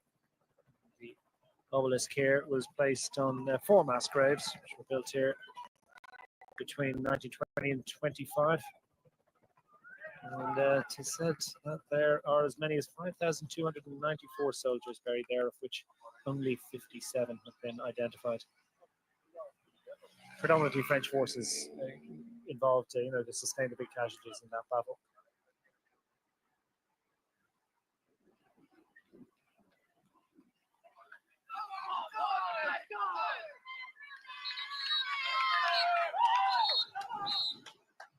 You can see Teish Bonneau just making his way through to the front of the main peloton, but not minded to start riding. And we've got Victor Kampenarts in a position for a really strong position, but you wonder whether any of the teams who are represented here actually would be betting on any of these 3 riders to get back up, because as things are currently standing, Mats Pedersen just riding away from this group. And you feel if they were going to get on terms, well, they would have stayed on terms in the first place. So now we've got teams in color order, just trying to ensure that they're nicely presented into the cobbled horror that is the Kemmelberg on the ossuary side. But the question remains as Mats Pedersen hits the lower slopes here, relatively gentle lower slopes. And when you hit the cobbles, things get it's a ski slope of this one, albeit uncobbled, so it just gets harder and harder as you work your way up there. And as you can see, it gets up to 21% just before it levels off ever so slightly. And this is going to be a real leg breaker because it's relatively short, but just how much strength has he got here? I think we're going to get a real demonstration of that, the power and the endurance of Mads Pedersen as he attacks the Kemmelberg, the final assault of the day, the final climb of the day. And for all that he's not a local man, he is Flandrian in character. He goes well on the cool days.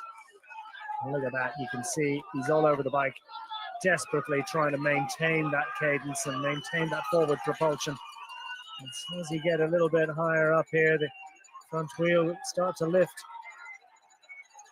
Just trying to keep that body level and flat and spread the weight across the bike.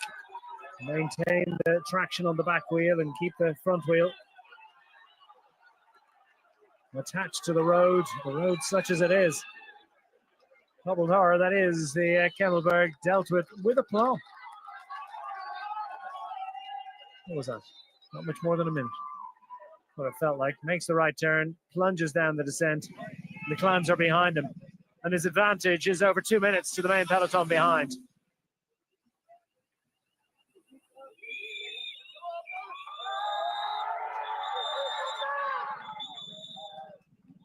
And he's off the level again. The trio of chasers behind with an advantage of more than a half a minute over the rest. So what sort of strength is left in the legs? Well, Levens, Kampenarts and Marco Haller in the middle, and the black colours of the Tudor Pro Cycling squad. Levens hard on the left, the Arjen Levens of the Lotto squad. Settles into a rhythm. Now it's time for a little bit of attacking. Swellens on the attack for the UAE Team Emirates. Is it too little too late? A bit early to be calling it that way. Look at Philipsen moving up on the inside for Alpecin de Koenig. Very strong indeed on the approach to the climb. Dries de Bont is overhauled. His time in front of the group comes to an end, and he didn't have enough of an advantage to fend them off. He'll be lucky to still be in the front half of this group and they make it to the top. And who's going to win the peloton scrap to the top of the hill? Looks at the moment as if Jasper Philipsen is the strongest of the lot.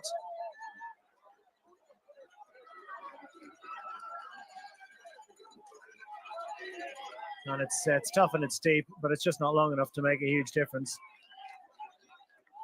No time to grab a bottle for Jasper Philipsen, who's through and around the corner, but you feel he'll just settle in and wait for teammates behind. Not enough of an advantage gained.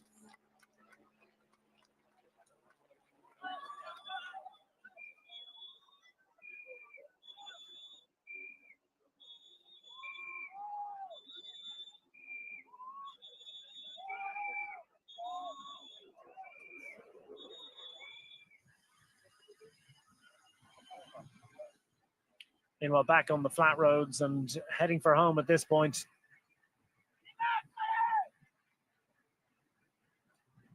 Well, a lot of the big work is behind him, and now it becomes mentally challenging.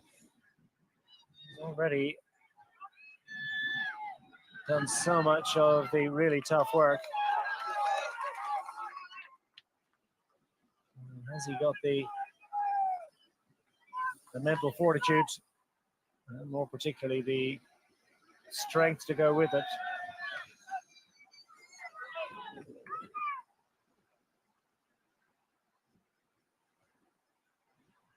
One or two little climbs as they make their way back up towards Ypres from where we started.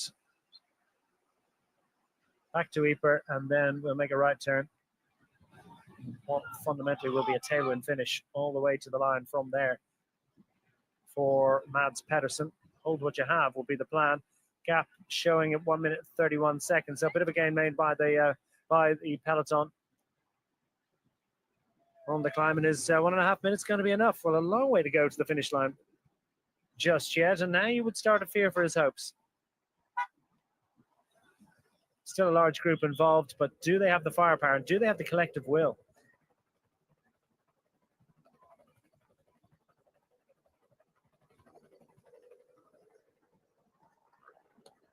In a headwind section.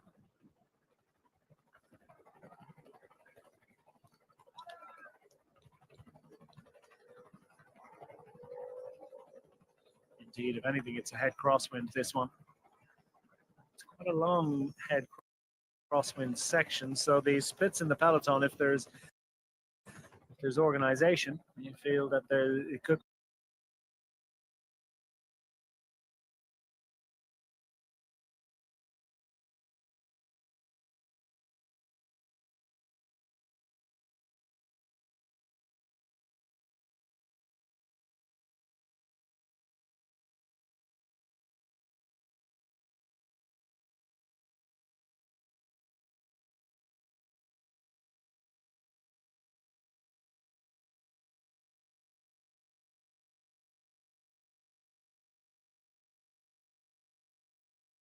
be challenging moment for some riders who didn't.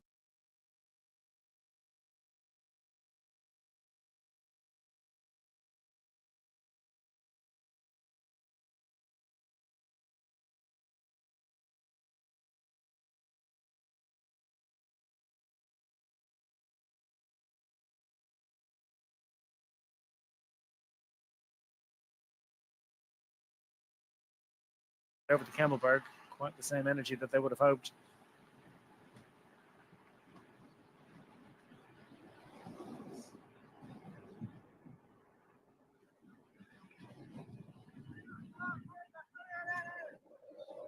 So they're still there, you know. It's a minute and a half, of course, to the Campenart, Slavens and Haller group. And then 151 back to the Peloton. So the Peloton did make a little bit of a gain, so maybe 10 seconds or so on, maybe a little bit more on Mads Pedersen up front. Philipsen quickly into his work, trying to establish a group that are willing to ride up and over. It's not quite every man for himself, but the usual rules don't apply. And everyone will be making contributions here. What a great shot. This is groups 2, 3, 4, and a few more.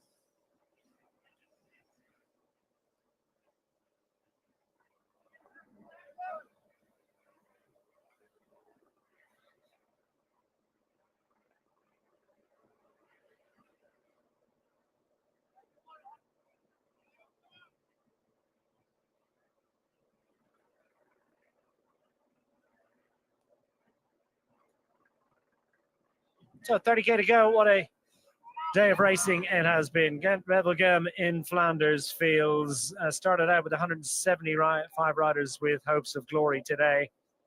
It's whittled down now to a situation where from an initial group of 9 riders at front, we had a counter-attack from the main peloton. Victor Campenarts made his way over with 1 or 2 others, and that group was fundamentally disintegrated. Not before it was visited by none other than Mads Pedersen, the reigning champion of Gent-Wevelgem, who raced up and into the early break and slowly but surely detached himself. And the crosswinds evidenced by the leaves and dust blowing across the road. And of course, this sector, one of many sectors that were kind of infamous really, the 2015 edition of this race. And the crosswinds devastated the peloton and caused all sorts of difficulties for numerous riders. Like Thomas, of course, among many others who found it particularly challenging just to stay on the bike.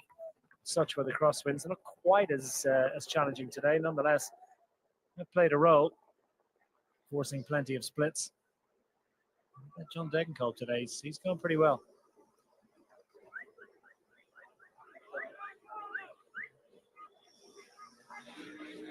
Stefan Bissiger rolled through for the Decathlon AG Tour squad, the Swiss time trial specialist.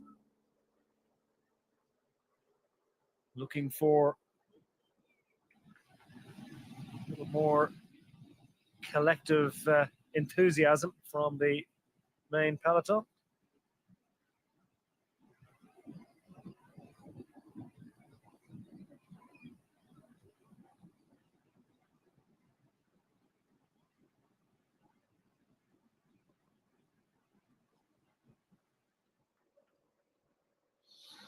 Anxious look over the shoulders. Looks as if their time out front could be coming to an end. Arjen Livens, who made his way over to the early break of the day in the company of Mads Pedersen, but then found himself not able to follow the pace of the Flying Dane when they hit the Kemmelberg, and unfortunately now that was at the second time of asking, third time of asking, just to hold off the group, but well, they're coming back.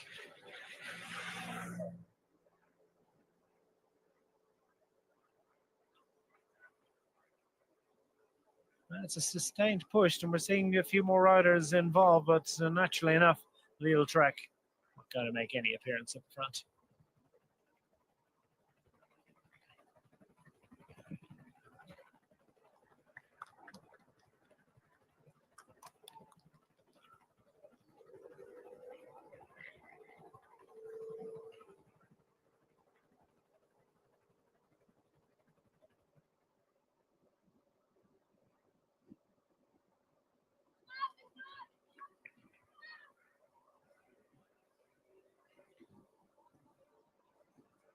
Well, we've got to give them due respect and a big shout out. It has been a brave resistance here, and wonderful, aggressive and ambitious performance by Victor Campenaerts. But surely he and his breakaway cohorts are about to come back into the fold. Marco Haller too. What a great day out, and indeed the final survivor from the early break. So he's going to be last man standing from that group of 9 to stay out front of the peloton, albeit long since distanced by the man on your screen now. Mads Pedersen, cruising to glory. Still 27k to go. It's a long way to go. Way too soon to make an assumption, but is there collective strength? Classics are different, aren't they? Usual tactical rules don't apply.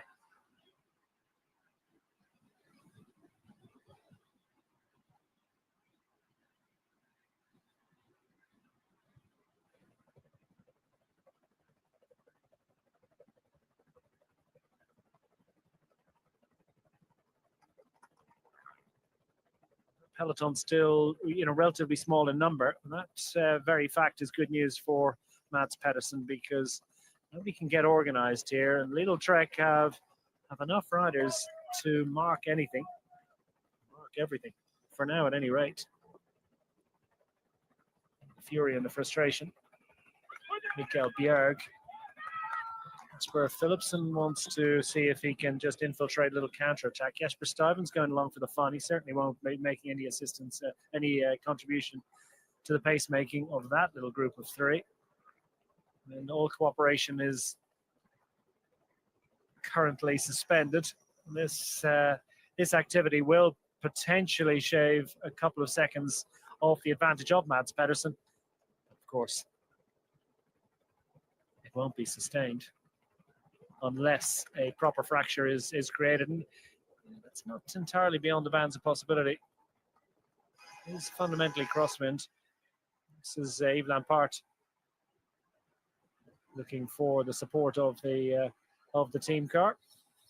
At a key moment for he and indeed for Tim Merlier.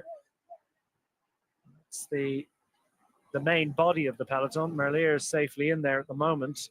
And it's a sort of a splinter off the front of that peloton that is seeing most of the activity at the moment. Meanwhile, Pedersen sees a few seconds reduced from his advantage, but as I say, are we going to see will that be sustained? Well, it's sustained long enough to close down on these riders. So Arjen Levens, the 30-year-old Belgian rider, back in the fold after his escapade out front, as indeed is Victor Campenaerts and Marco Haller. Chapeau, last man standing. And this is a select group off the front of the peloton at the moment. Actually, it's the whole peloton, isn't it? Yeah, girmay in there as well. Plenty of strong sprinters have survived the climbs today, knows them well. famous victory for Girmay in 2022. The Intermarché squad dearly. We would love to replicate that success today. Key it would be. We head back from whence it all began to Ypres.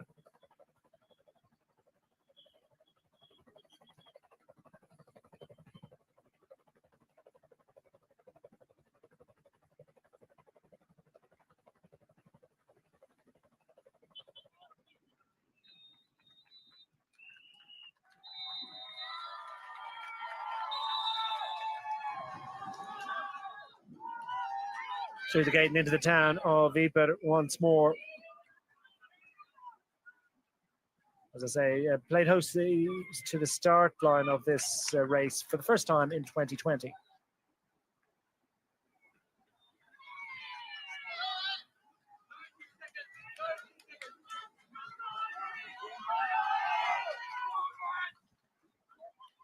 Roads closed and quiet and in respectful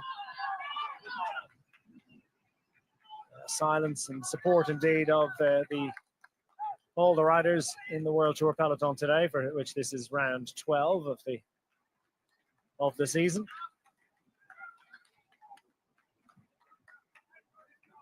It's the Flanders Fields Museum, just you can see up ahead. Absolute must visit if you're in this region.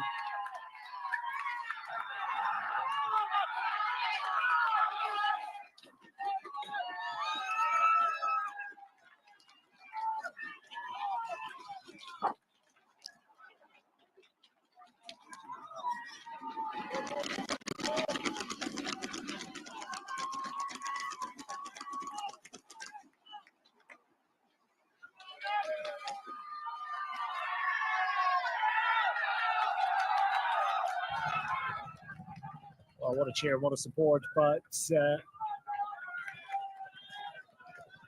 possibly be achieved by the riders behind at this point. What was in De Koenig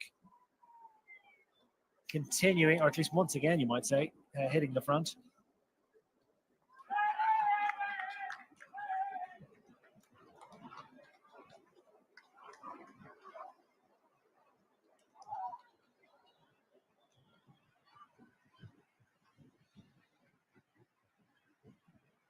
Down the back of the fast-moving peloton, and Marco Haller is there, watching with fascination, and ought to be able to make it through to the conclusion today. Be able to make a contribution. Where indeed is Matteo Trentin? I can only assume that the Italian is in there after his very good indeed in the crosswind sections. A little less so on the bergs, but any of the black jerseys in there, there's every chance he's among them.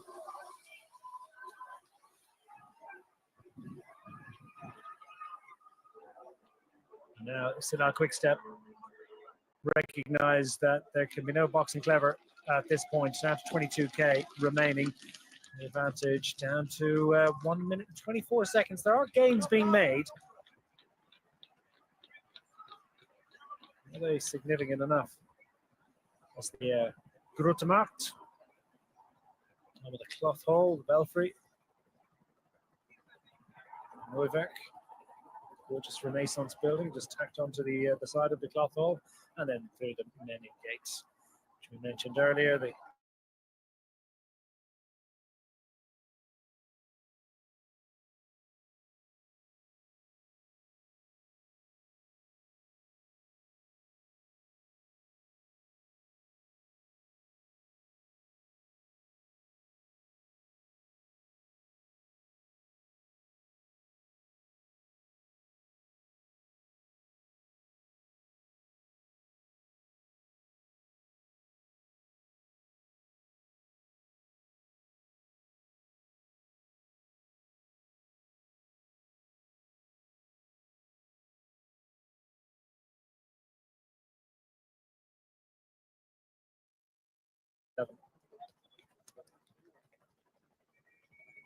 memorial to the missing. Precise identities of so many casualties from that horror conflict will never be established.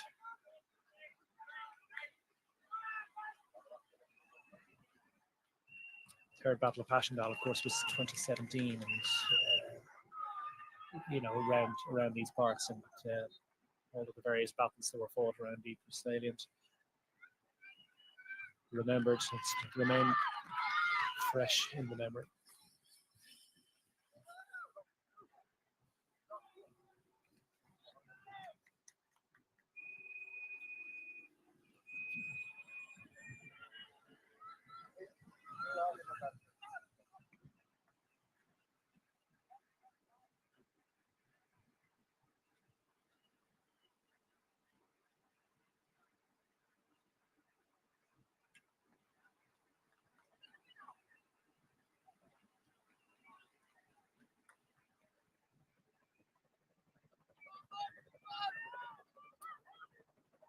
It's the Men in Road Cemetery. So many different cemeteries in these parts.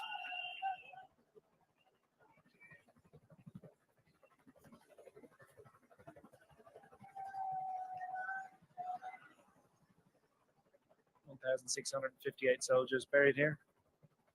120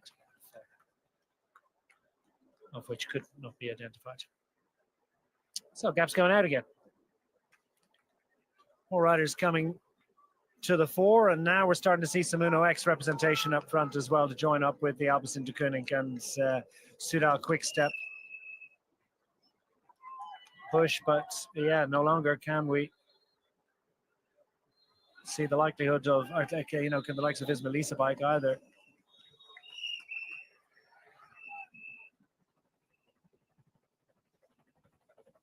So it'll be interesting to see whether any other teams are going to show a little bit of firepower, because the gap's going up, and really at this point, I mean, I don't think it's coming back. I mean, it's just 20 kilometers to go. It's a relatively small peloton, and this is a show of immense strength by Mads Pedersen. Started the red hot favourites. It's got to take something remarkable now to close this one down.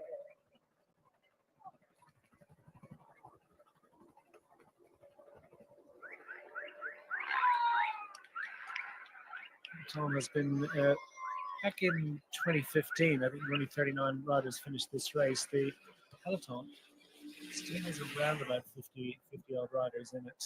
There's one out front, and no doubt many other groups behind.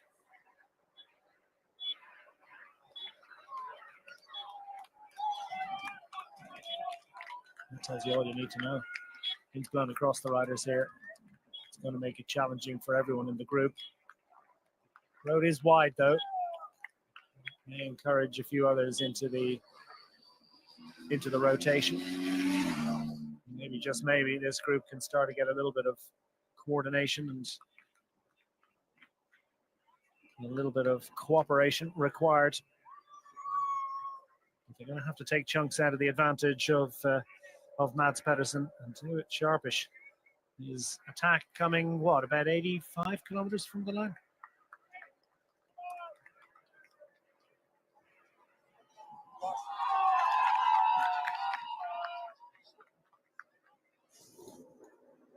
And the Lidl Trek squad up to the front, but not on the front. They've got to try and knit it together again. Uno X recognizing it, no communication, no complaint.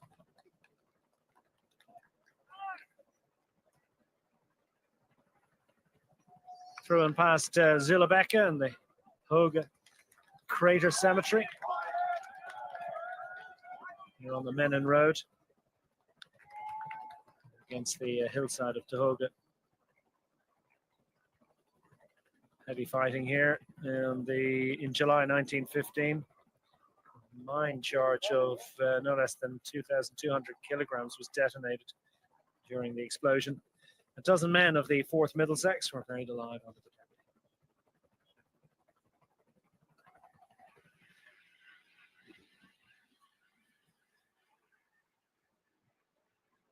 Lest we forget.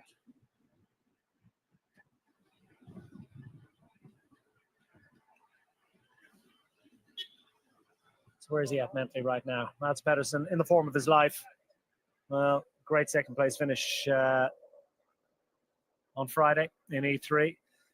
An opportunity to go one better today, to make it 3 victories in this event, and to add to his total of 3 victories already in 2025. And everybody's hurting now.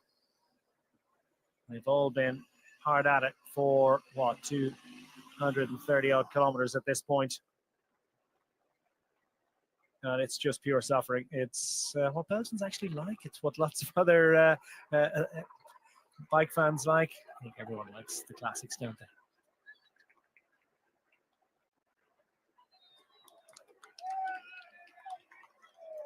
And you can tell that the wind is playing a role now. Just arriving at the front is a little bit of a challenge for Kielik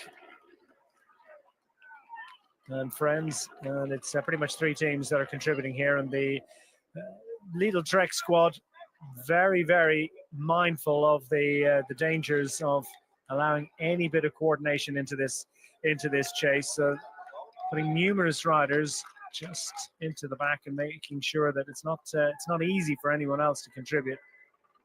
We'll do a turn here.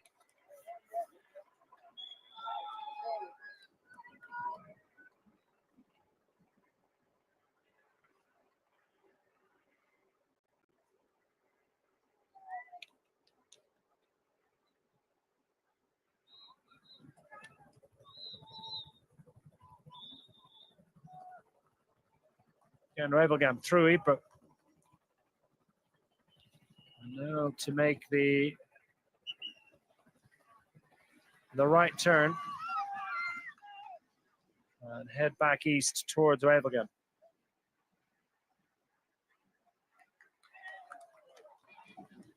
Well, it's fundamentally a tailwind at this point, and in tailwinds you kind of hold what you have, and we're hearing it's around about 55 kilometers an hour here at the moment for Mads Pedersen. So immense power, immense strength, and finally the wind ought to actually be to his advantage.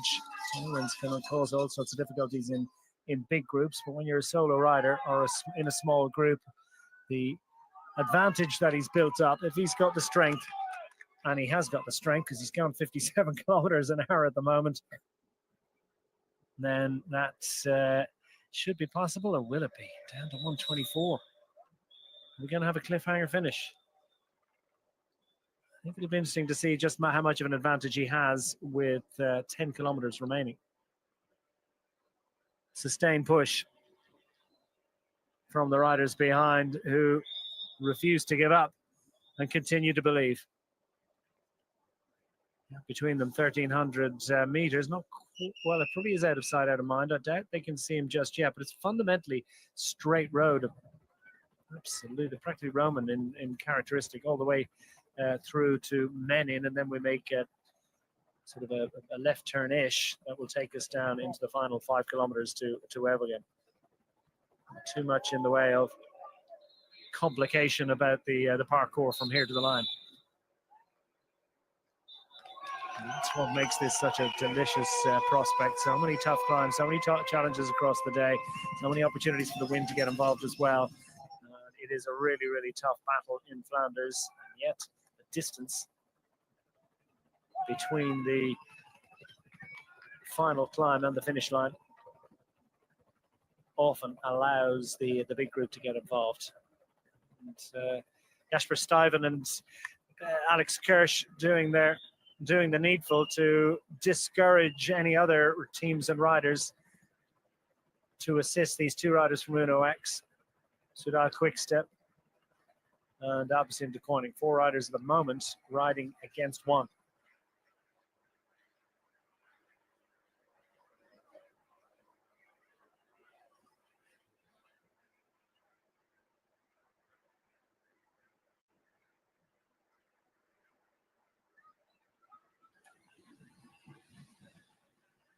Well, you don't get that unless you earn it. It's the only way that you get that Dossard #1, unless the reigning champion isn't at the event, and well, he very much is, the former world champion Mads Pedersen. In a race he loves, in a race he could potentially, were there's a big group still out front right now, he would certainly be among the favourites. He'd prefer to do it a different way.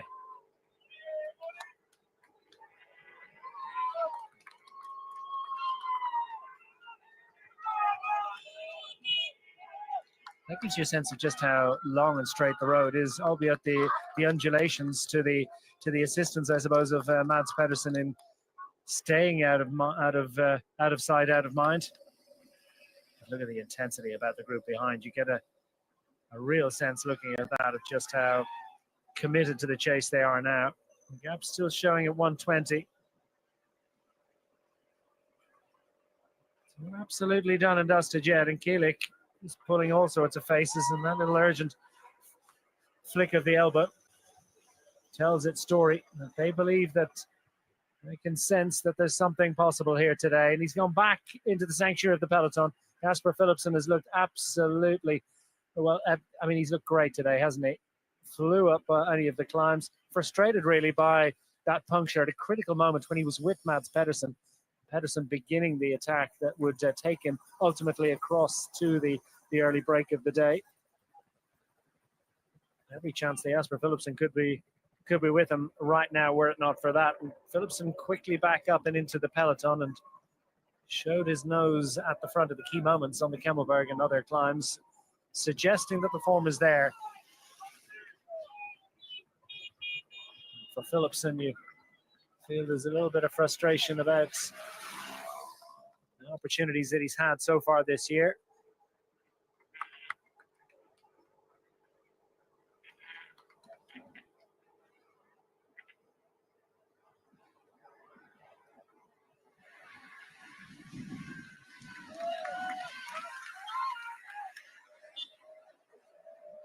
Ten to go, and the gap's still 122. Is that going to be enough? He's got 240 kilometers of really tough bike racing in his legs. He attacked with over 80 kilometers of the day remaining, and he was up front in pretty much every split before that. He was at the front end of big splits in the peloton in the Crosswinds. So they made their way down through the De Moeren, heading for the climbs of the day, the 9 climbs, and the 3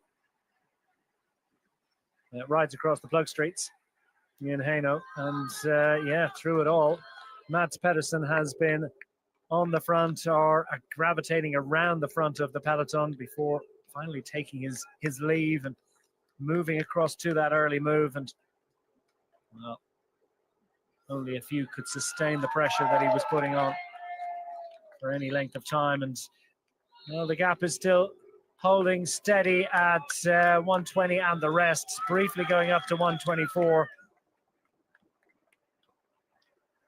It's looking increasingly like a forlorn hope for these 4 behind as they get the 10 to go marker.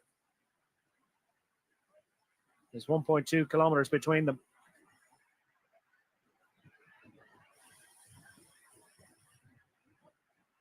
Valentin Madoua down towards the back of the group. Groupama FDJ rider. Hasn't quite been able to show as much as he would have liked today.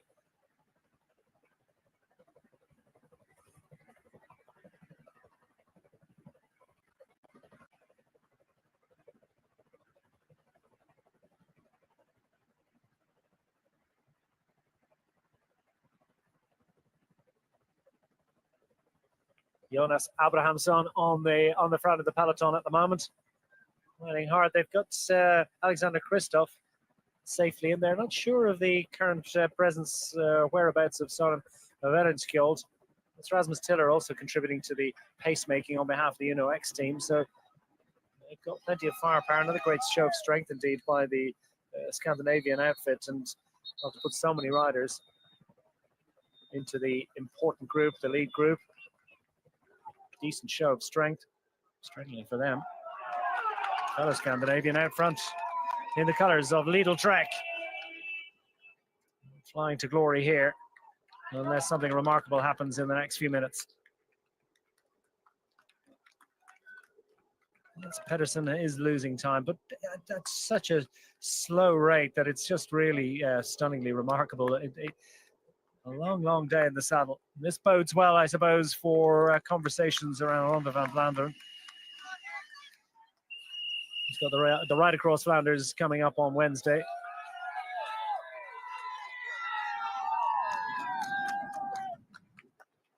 Not everyone does all the classics, of course. Paris-Roubaix on his program as well.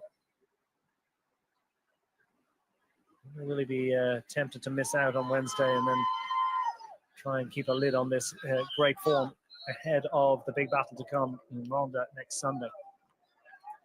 That's all to be decided. He's not thinking about that right now. In fact, Kampenarts makes an appearance close to the front once more on behalf of the Visma Lisa bike squad.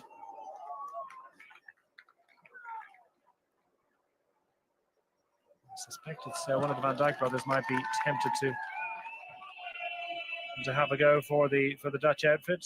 Jorgensen, of course, is flying. Sorry, Van Dijk's a bit these days, aren't they? Bora Hansgrohe.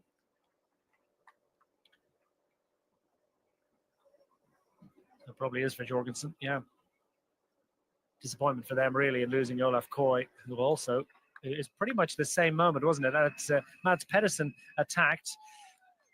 Jasper Philipsen got a puncture, and Olaf Koy suddenly found himself in the ditch.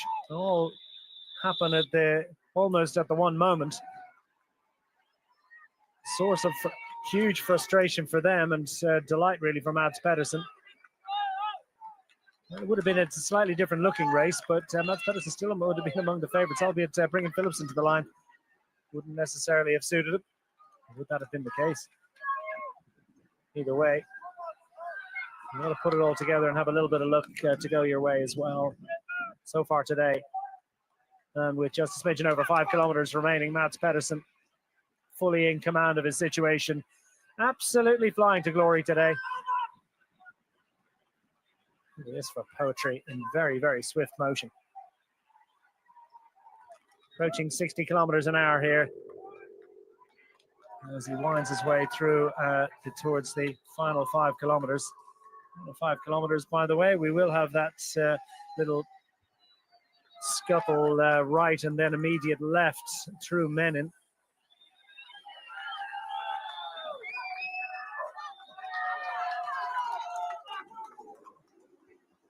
And then through Kortrijk Straat in Menin. He's got a roundabout, so it's just a smidgen under 4 kilometers remaining. And then a straight blast to the line from there. On the N8. Heading for Waregem.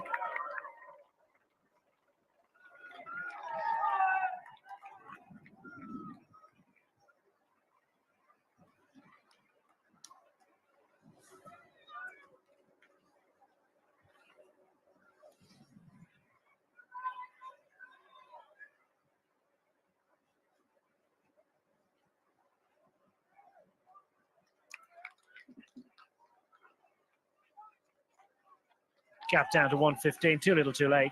It's not going to have any significant impact. The racing for second here, some important World Tour points to be delivered and distributed amongst these riders. But the biggest helping of all is going to the Little Trek squad, at least in terms of the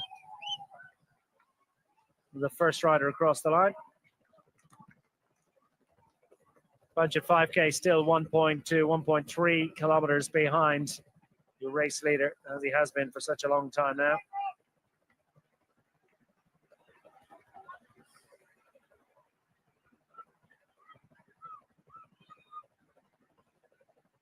Through Menin and heading towards Menenstraat in Waregem.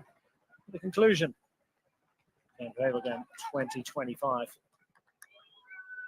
Still has to remain at his work. He knows how quickly a peloton can close down on a wavering rider in the closing stages, but the peloton isn't big enough, and this rider isn't wavering enough, and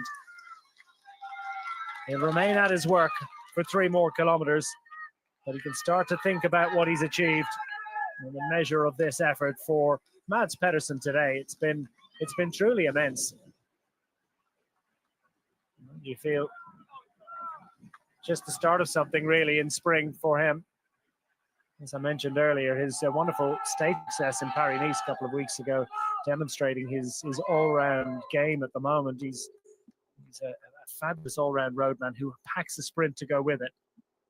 He can climb certainly with the very best sprinters and rouleurs, and plenty of others besides his victory Palmare is about to be added to now with another success in Kemmelberg to go with those 2-stage victories in the Tour de France, the 3-stage victories in the Vuelta a España, single-stage success in Giro d'Italia, and countless other success. He's been a 2-time winner of his home race, the Tour of Denmark.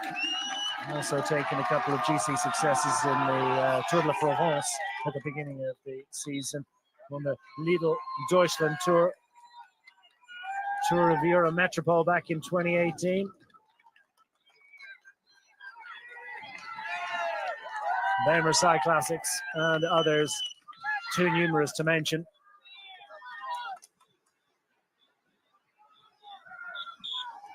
Going to double up here.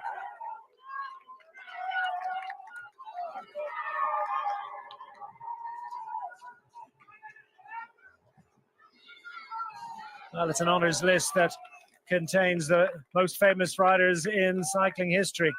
Likes of Eddy Merckx, Rick van Looy from here around these here parts, and likes of Tom Bonen as well, Mario Cipollini, 3-time winner of the event. Peter Sagan too, also having taken 3-time success.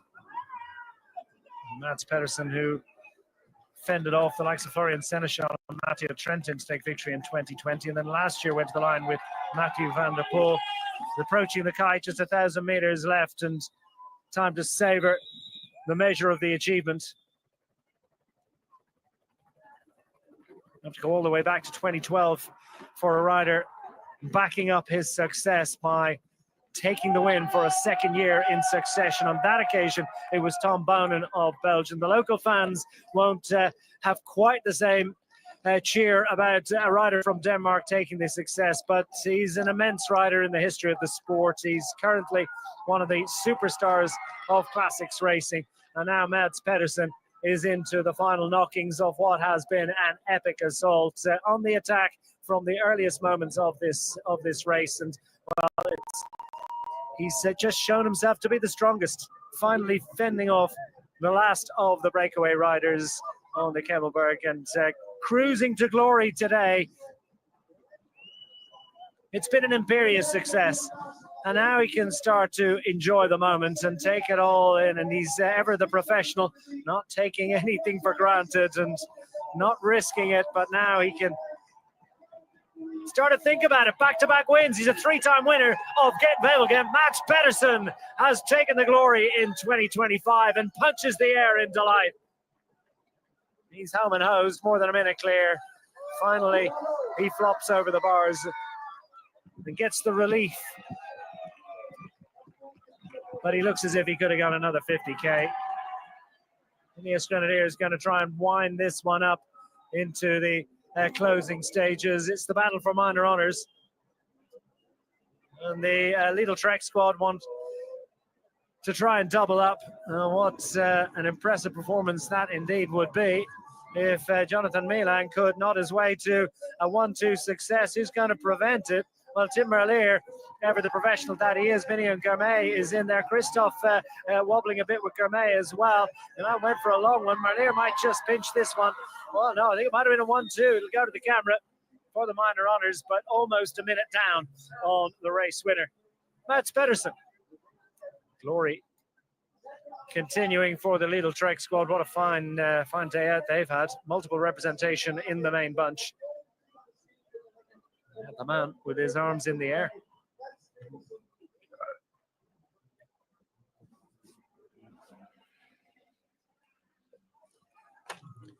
Well, through to the familiar routine.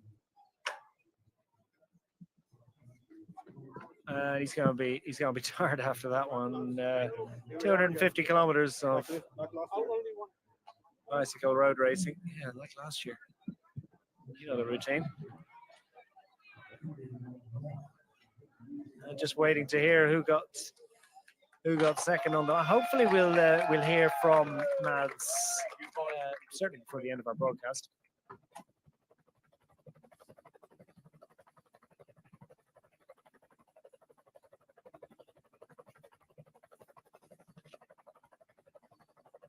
And it's all about farming hereabouts, as I mentioned earlier.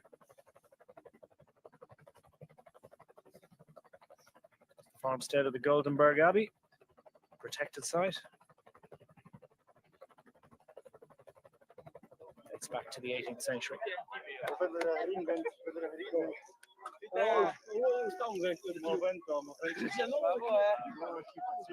for a review. Timberlake can find a smile in the St. Quick Step squad. They enjoyed their battle today, didn't get the win. Maybe a bittersweet emotion after this one, but relief, I think, after the tough day's work today. And Timberlake, I think, can take some credit and some joy and satisfaction. Yeah, this is all that remains really of the Expo 58 in Wevelgem, and of course they sort of deconstructed and reconstructed it. This is what was the Yugoslavia representation. Expo 58. So we caught up with him. I wonder how relieved he is. Wonderful achievement. Mats Pedersen, your winner. Second time in a row, 3-time winner.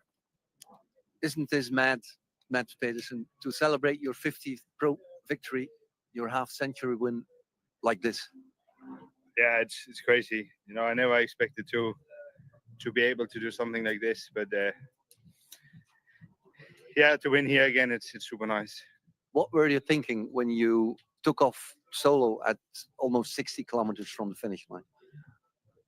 I have no idea, to be honest. You know, it was in the favor of being alone with the full tailwind the last 20 Ks, and the block streets, I had really good legs. So I was like, okay, let's try to open the race.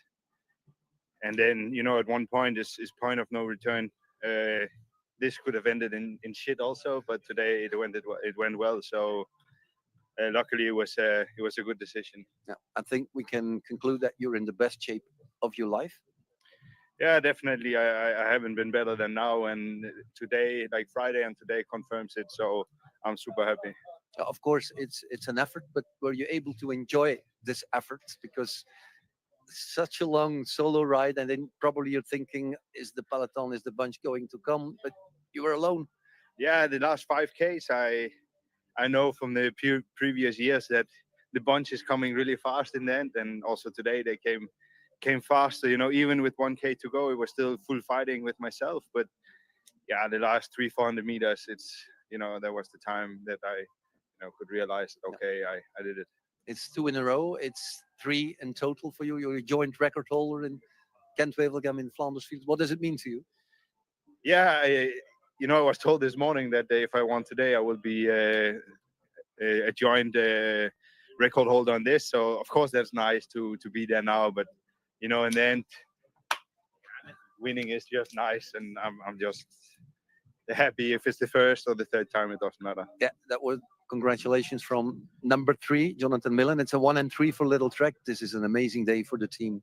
Yeah, for sure. You know, this is a race that suits us well and suits Johnny really well also. And it's just it shows that we are there with good cards and a lot of numbers in a race like this. Okay, final question. I know it's still a week on from today, but what does this mean for the Tour of Flanders? And everything is going to compare you with Pogačar, Van der Poel.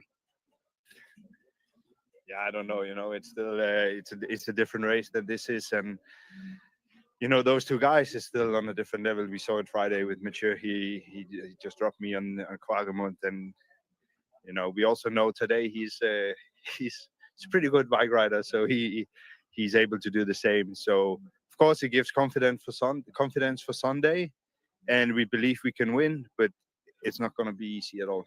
As many Gent-Wevelgem wins as Tom Bonen and Eddy Merckx. Congratulations, Mats Pedersen. Thank you. So say all of us. I think the big takeaway from that was that he was fighting with himself, wasn't he, all the way up to the final kilometer, and then he could relax in the final 400 meters, because that's what the battle was today, in a class of his own, really. And interesting to hear his comments about the Ronde van Vlaanderen. It looms so large, doesn't it? It almost inevitably is going to come into a victory interview at Gent-Wevelgem. But yeah, it's fascinating to hear how he's trying to deflect a little bit of the expectation around the battle to come in Ronda next Sunday towards the likes of Pogacar, and others. But there's confirmation: 5.5 hours of tough bike racing. Almost a minute's advantage over Tim Merlier. Just about pipped Johnny Milan to that 1-2 finish for Lidl Trek.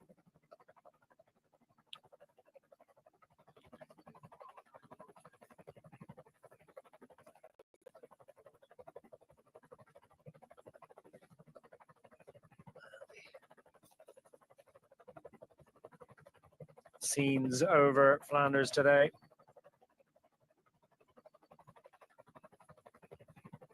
Quiet in the Western Front, so to speak. This is the mill de Goedehoop, created in the second half of the 18th century. One of the oldest stone mills in West Flanders. It's an oil press mill, and later it was a grain mill.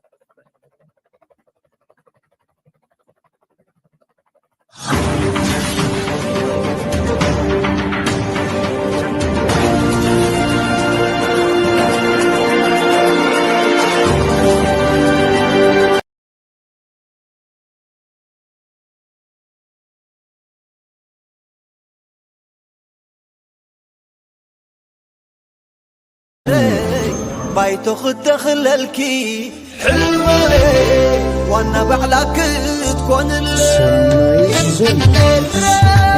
عدي دحرقين شلو ودحرقات قدل دحر عوض عباش دحري ناس قدل عدي جقانو سمسم ليل الحلال لي حلال نسمرتوك عالسن مرسل